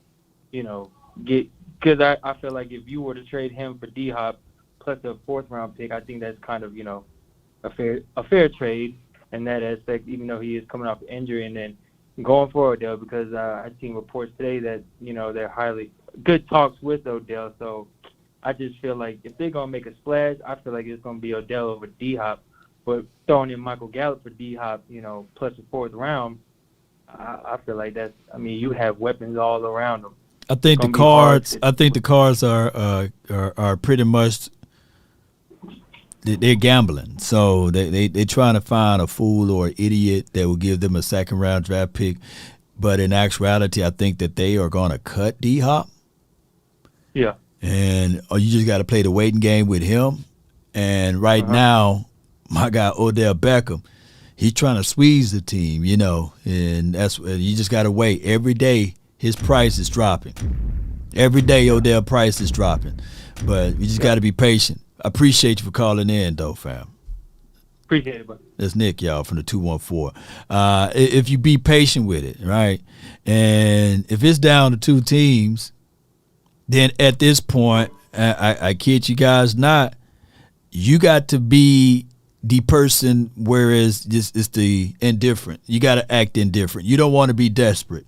And being desperate would be, well, damn, here you go, Odell Beckham. Here's what you want. So here's the big money. No, I'm playing indifference. I'm going to let him go and see. If you want to go to the Jets, then you go to the Jets. But what I'm telling you is you're going to miss out on a good opportunity over here in Cowboys land. You're missing out on a good opportunity in Cowboys land. And just don't rush it. Just don't rush it. Just let him know that you will make more and more money being here juxtaposed to being over there. If money is your optics, and then you can slide in the fact that when you live here, there's no income taxes. In New York over there, they're gonna you've been there before, right? So give him an incentive-based contract and let that thing rock from there. All right, I got from the 832 Jay, you live. Hey, what's up, Law? Not much, man. Holla at me, man. Man, I've been listening to everybody. To me, I want to go back and ask your question as well. to me, I think we close to a more elite offense than a defense. And I'm going to tell you why. Holler at me. With our offense, we already have the quarterback and 2 weapons that I believe that we can still average about 21 to 24 points. And if you just add another receiver, like an Odell or D-Hop, and you draft a guard with that first pick, I believe that'll really solidify that offense for years to come. Then like from second to fifth round, you focus strictly on defense. Like you fix the defensive line problem, you get you another linebacker, and you just build from there. And I believe that'll make us a complete team by making those moves right there. Because we're gonna have to. I believe we need to. Because the people that we got to pay and coming up, right? Just solidifying going either with the best defensive end or linebacker to help out Micah. Like I think that'll do it for us right there, making those moves. No doubt, man. I got no rebuttal to that. All I can say is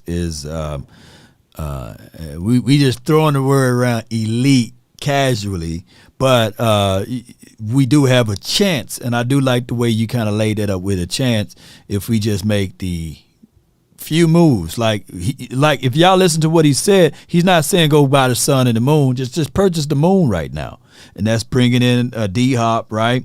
And wait for the draft the guard, and then go into the draft and also get a DT and a linebacker, man. That's good points right there, Jeremy. Thank you. Thank you, man. How about them Cowboys, man? How about them, man? It's from the 832, man. Let me know if y'all agree with him as far as elite. We throwing that word around, but more of the fact that we can be a great team, right? I'm not saying we will be an elite team, but we'll be more of a great team, not just a good team. And we just playing around with words, right? So don't hold us to that right now. All right, I got DP, man. DP Johnson from the 602. You live. What's going on, Law Nation? Not much, man. Hey, man, I'm gonna try to go ahead and be quick because I know I'm on the clock. I hate to disagree with everybody, but I've been thinking about it the last week or so, and I woke up this morning and Boss Cowboy kind of convicted me in my thoughts. Okay. I think we're going to have to go offensive tackle first round, and I think it's going to be the best move for the offense that allows us to slide Tyler inside. You know, A-Gap is the quickest route to get to that Prescott. So I want my strong athletic guy in there to do all the fighting. That secures our center. Now we got Tyler and we got Zach on either side of him, so both A-gaps are secure. I think that's the best move for us. At the same time, we got to make sure we can defend the run. We looking great with Gilly Dread on the opposite side of Trey Diggs now, but we got to be able to make people throw that ball. The only way you make them throw that ball is to stop the run. So we got to get a deep tackle in there. Yeah. Stuffer. Yeah, all of that make great sense there. That's why I asked on the final word, is it faster to take a tackle to convert them at guard versus taking a guard to try to convert them at tackle? And everybody yelled out, hey, it's faster to take that tackle and move them inside. So, yeah, with the 26th pick, you can draft a tackle there. And the first order of business should be go ahead and re-up Terrence Steele. Stop playing around with your food, read him up, and then you can go in this draft literally in the first or the second and get a tackle. I like DeJuan Jones. I like the Paris kid, but I don't think that he's going to make it that far. But, so, yeah. Well, I think right now, like Boss pointed out, if you look at CBS list, like the top 4 tackles are all ranked between 23 and 36. Right. So it's going to be the top 4. One of them should be in our range. You know what I mean? So we get one of them, have them follow Tyler around, take him to all the shots he made last offseason, including spending time with Duke. I think we'll be pretty good on the line. As far as receiver, it's a lot of vets that we can trade for that's already been spoken on. just because I understand Stephen Jones, I just want to put it out there. Don't be surprised if we end up calling Adam Thielen. He's a walking first down, and he do average more touchdowns than everybody on our team anyway. No doubt, man. Appreciate you, DP. Good call from him. All right, so, yeah, if you do that, that would be a situation and scenario that Thielen could help out this team from a knowledge base. Hey, guys, he's been visiting, so we'll see. I haven't heard that the Cowboys piqued any interest at Adam Thielen, by the way. So, let's see how this thing rock out. Far as for what he said, far as tackles and things like that. Shout out to my guy, Boss Cowboy Sports and the OC. We went over this before. The Cowboys got a unique way where we can bring in a tackle or a guard, tackle to make him as guard or a hybrid guy to help this team out. We can all agree that offensive line would ultimately help two things. A running back will only help probably one thing, right? But the offensive lineman can help two things, the quarterback and the running back. So you get that offensive lineman together and everything else will work its way out. Last caller but not least, man, we got from the 708, you're live. Make it grand. Make it grand. Talk to me. How's it going? You can hear me? Yeah, we can hear you. Talk to me. How's it going, Law? So, well. First-time caller. I usually listen a lot. And I have a big opinion that I wanted to talk about on Dak. And I think for the fans that seem to have doubt in Dak versus the fans that are all standing behind him, I think for me, I stand in the middle, where I think his ceiling can definitely get us to where we want to go. But it's just some days on that Sunday morning when I wake up and I know we're playing, I don't always know which Dak I'm going to get. I don't always know if I'm going to get the Dak who we saw versus San Fran or I'm going to get the Dak we saw versus Tampa. Right. And I think that if he could always be that Dak versus Tampa, then it's like there's no question. It's almost like LeBron before he, not to change subjects, but before he won his first ring. And it's like, okay, which LeBron are we going to get tonight? And then he came out in Game 6 versus Boston, and we saw what LeBron we got, and then we saw what happened when he never looked back. And I need Dak to get into that zone where it's like if we know that we can win these games. It's easy to afterwards look at our roster, look at the receivers, and we need this, we need that. But, when we look back versus San Fran, there's like 3 or 4 plays that we can just look, and we know if we get the locked-in version of Dak, he's making those throws, and we win that game. And this whole conversation could be so much different. Right. So I feel that one reason I think that someone like Odell can make a big difference is not just as simple as him being a better receiver, but I feel that sometimes if it's a big name like an Odell on that field, maybe when it was, for instance, I don't know if you remember when T.Y. was open on that seam route and he went to CD and Fred Warner had that great defensive play. Right. I feel if maybe that's a name like OBJ running that seam, he think, let me look at Odell and hit Odell in that seam. We may make that play. So, I don't know. That's maybe a solution I have in my mind.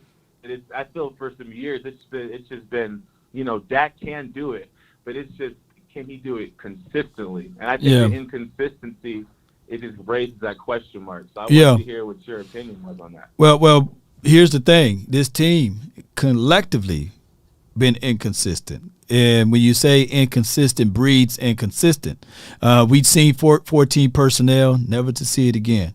We've seen them go jumbo with 13, and then all of a sudden they never seen it again. So week to week, it was always a different format of the team. One thing that you know for sure when you're playing against the Niners, they're going to run hard to open up the pass, and that's where their game plan. You know what certain teams going to do based off of their head coach or based off of their structure. You knew back in the days when you playing the Ravens, they're going to bring the defense, right? There's nothing that you're going to say that they're going to do differently outside of bringing the defense. So with Dak Prescott, these are not bevies of excuses for him. He's been a quarterback that's been inconsistent. One game you will see him throw 3 to 4 touchdowns and think the world of him. And then the next game you disappear and not go for it on 2nd and 2 when it's empty, right? And try to squeeze the ball into a wide receiver and it's picked off. So, yeah, that is a identity problem of not establishing the run to open up the pass, Yeah. or not even if you're gonna pass, right? You should just do that then and abandon the run, but and just be the pass team. But we never had that model of consistency, and what we've been banging on the table for is for this team to be consistent. So hopefully Mike McCarthy looked back at last year's tape and he said, all right, look, let's be this team to establish the run to open up the pass. Let's be this team to have some type of identity to help out the young quarterback, well, the old veteran quarterback since it's 8 years now. So to that point, if CD Lamb catch that ball, right? Because when you go back and look at the tape, it hit him right between the hands, right? You'll have a different perspective of that, right? 100%. Yeah. So it's just what it is. And I know if was a fifth, we all be drunk. If my guy MG13 fights through it and don't allow the DB to cross his face, right, on that edge ball, and Dak don't throw that INT there, then we'd be talking about a whole different game plan versus the Niners. Let me ask you this though: if that D-Hop, do that DB catch that INT? No. Right. So also, if Dak Prescott go through his read, go through his progression, say, all right, let me hit Zeke in the flat, right? Even though it's 3rd and 10 or 3rd and 12, then we probably have a whole nother conversation. See, that's why I love football, man, because the perception always can be altered just based off of one play. Jalen Hurts, if he don't fumble that ball in the Super Bowl, they probably win the game. They probably win the game, and the Eagles would be considered, hey man, that should be the model that everybody should do every year. And one last thing I want to say, I think everything you said took me on an emotional roller coaster because I remembered everything. Yeah. But what hurts so bad about the inconsistency, really with the play calling, is kind of what you were describing. Is that I remember back when I was in high school and we had Murray and it was versus the Packers in the playoffs, or even when we had Zeke in the playoffs. I've been chanting run the ball since we had Murray with Romo because I saw how that changed Romo as a QB. When we were able to run the ball, and I saw that. Right. So I'm thinking, okay, we're a team that's going to run the ball. And then the more that the fans realized that was our identity, we see Dallas try to prove that they could do everything. They can do everything. Start the game in empty. Yeah. And they start the game in empty, or it's 3rd and 1, we're in empty, or we're in shotgun. And it's like just get in pistol, get in I formation. This is a playoff, and just run the ball. So hopefully McCarthy and his play calling can fix that, because like you said, perception. We could have 2 Super Bowls if we just had that concept down. Oh yeah. Let me ask you this: in the 90s, were we a run team or were we a passing team? In the 90s, I would run. Your run team, yeah. So you would still get the credit of passing the ball, because there's not a soul that would say, man, Troy, man, he can't pass, man, he can't throw. No, but if you run that rock and feed the baby, kill the clock, and also stretch the game out, play complementary football, then everything will work its way out. But 9 times out of 10, it goes back to what Bill Parcells said. There are more negative things that can happen to you when you throw the ball. Yeah. You just run that thing, man. Tip passes, ball can slip, botch snap. You know what I'm saying? All of those things can happen. Remember that? Remember that playoff game versus the Packers when I think it was 2nd and short and we threw that interception on the screen route? Yeah. I think it was Romo. I can't remember. Before the punt, you can run the ball. Right. Run the ball. Right. We pass the screen, gets picked off. That cost the playoff game, basically. Man, it's just crazy things, man. But hopefully, man, football, just football, just good old wholesome football will save us from those blunders next season, and we can get things going. Playmakers make plays, but also just play classic football. And then when you're trying to throw it.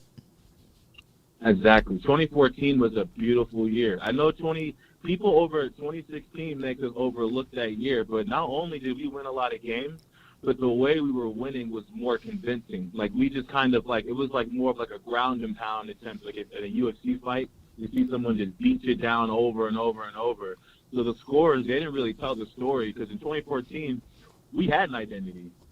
We knew we were going to run that ball, run that ball, pass. Run that ball, run that ball, pass. And we had Dez. We had Dez when it was time to throw it, and we had Romo with the ball placement. And Murray was a great runner. We could do the same thing now with an even better defense. Oh, you talking about 2014, right? Not 16. Yeah. 2014, I think, is when it started. I feel like 2014 team, I've always been wanting the platform to start this debate, but I think the 2014 team, the only reason that 2016 is even competitive is I think that I think rookie Zeke, I'll take him over Murray. I think Murray had a great year. Right. I used to see him get hawked a lot. When I saw Zeke, I got so excited because I was like, it's another great running back, but he's not getting caught. You know, I'm like, man, he's got the same holes Murray had, but Zeke's not getting caught. And that got me super excited. So I don't know. Yeah. The only thing is in 14, your quarterback only threw the ball for 300 yards one time, right? They leaned on the run game and it opened it up. But if I were to poll people would think that, hey, we were throwing the ball for 300 yards a game.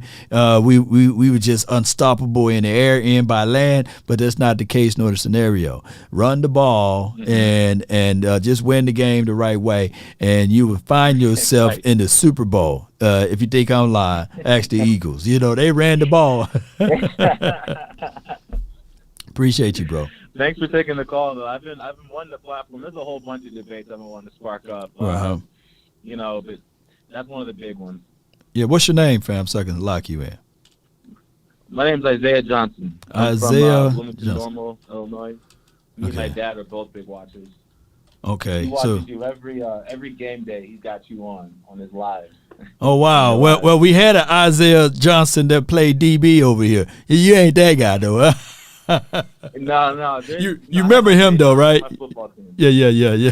But I appreciate you, bro. Thank you, man, for calling in. Yes, sir. Thank you. Isaiah Johnson, him and his father, big fans of me. I appreciate that of the Law Nation Sports. Shout out to his dad and everybody. Thank y'all for watching and being part of this marathon show. I appreciate y'all. Time of possession still wins games. Yeah.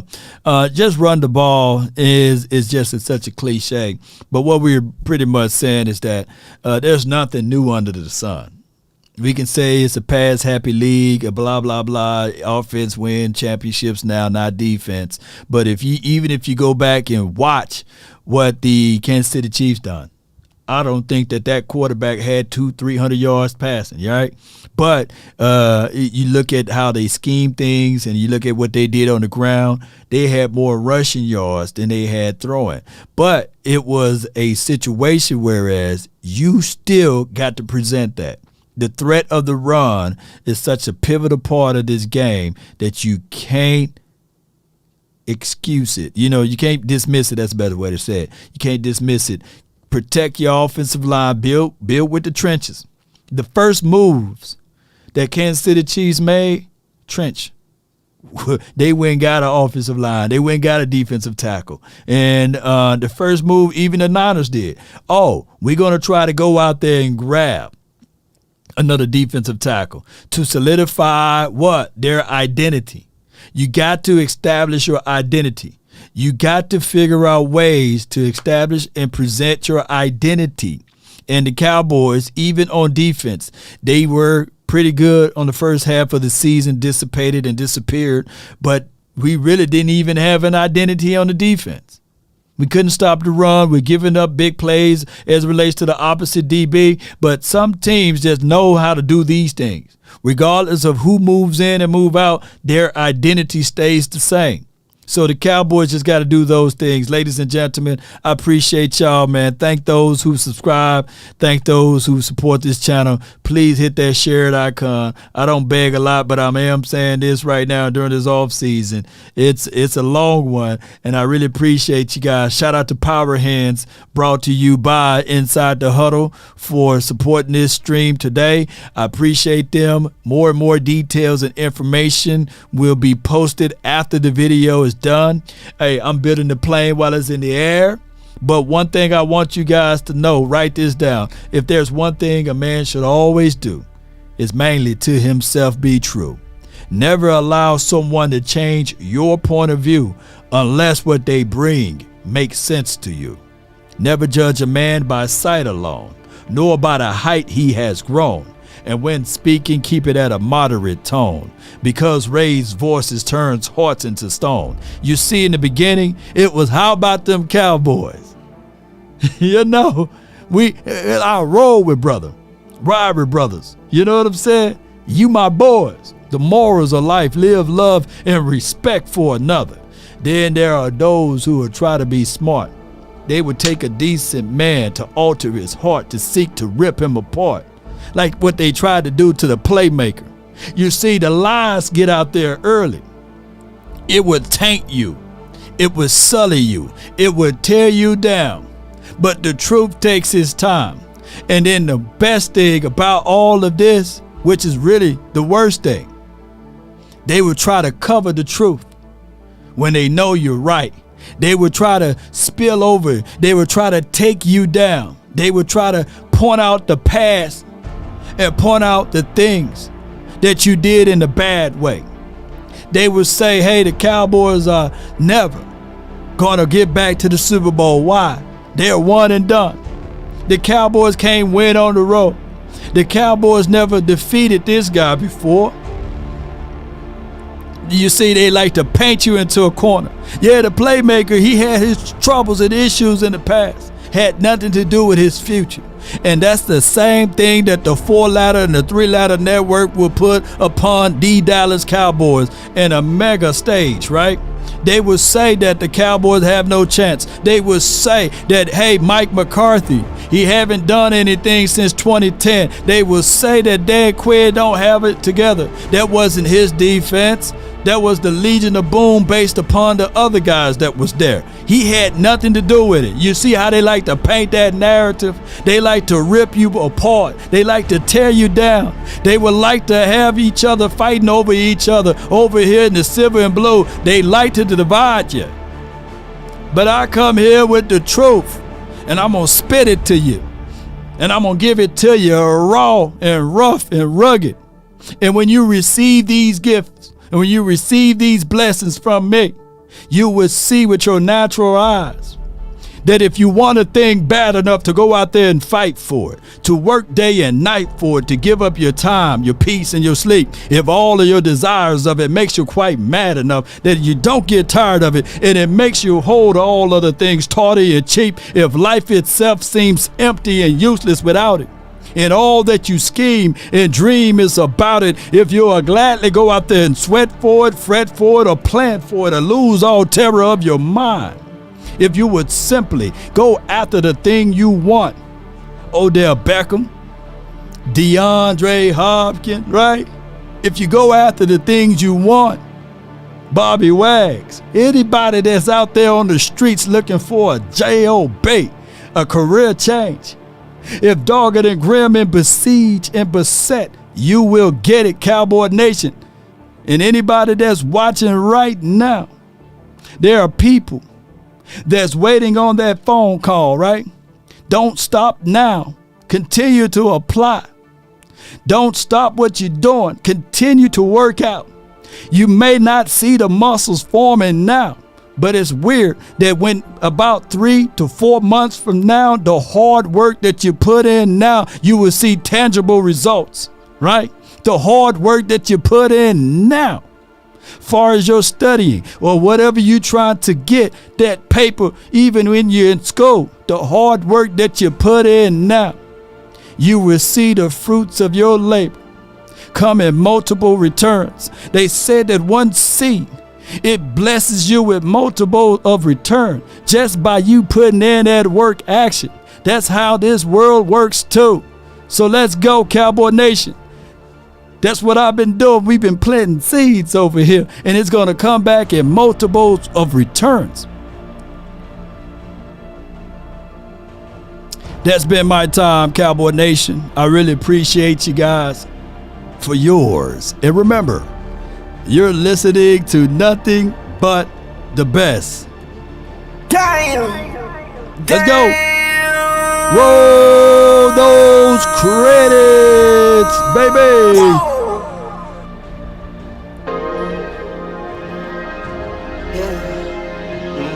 I just wanna run it up. Run it, baby. Kind of check or something. I've been really in the field, yeah. Let me see some fire in the in those chat.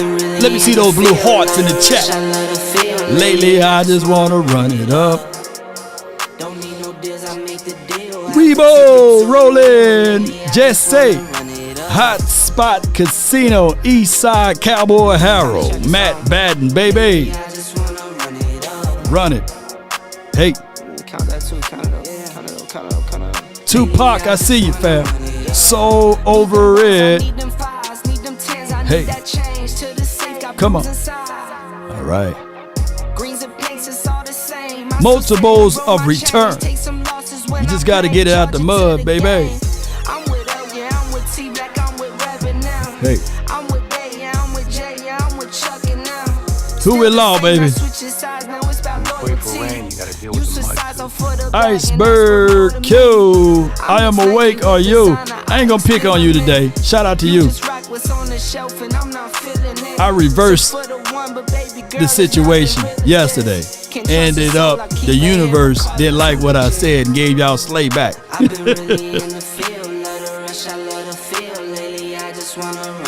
Come on. Don't need no deals, I make the deal. I have to take it to a meal. Lately, I just wanna run it up. Yeah. Shout out to you, Lewis. 5. Lately, I just wanna run it up. 4. Count that too, count it up. 3, 2, Lately, I just wanna 1. run it up. Yeah, I just be off the dome. Come on. I never own no chrome. Hey. Too many foes and clones. Right. Yeah. Until next time, DC for life. Thomas, I see you. Halle. We out.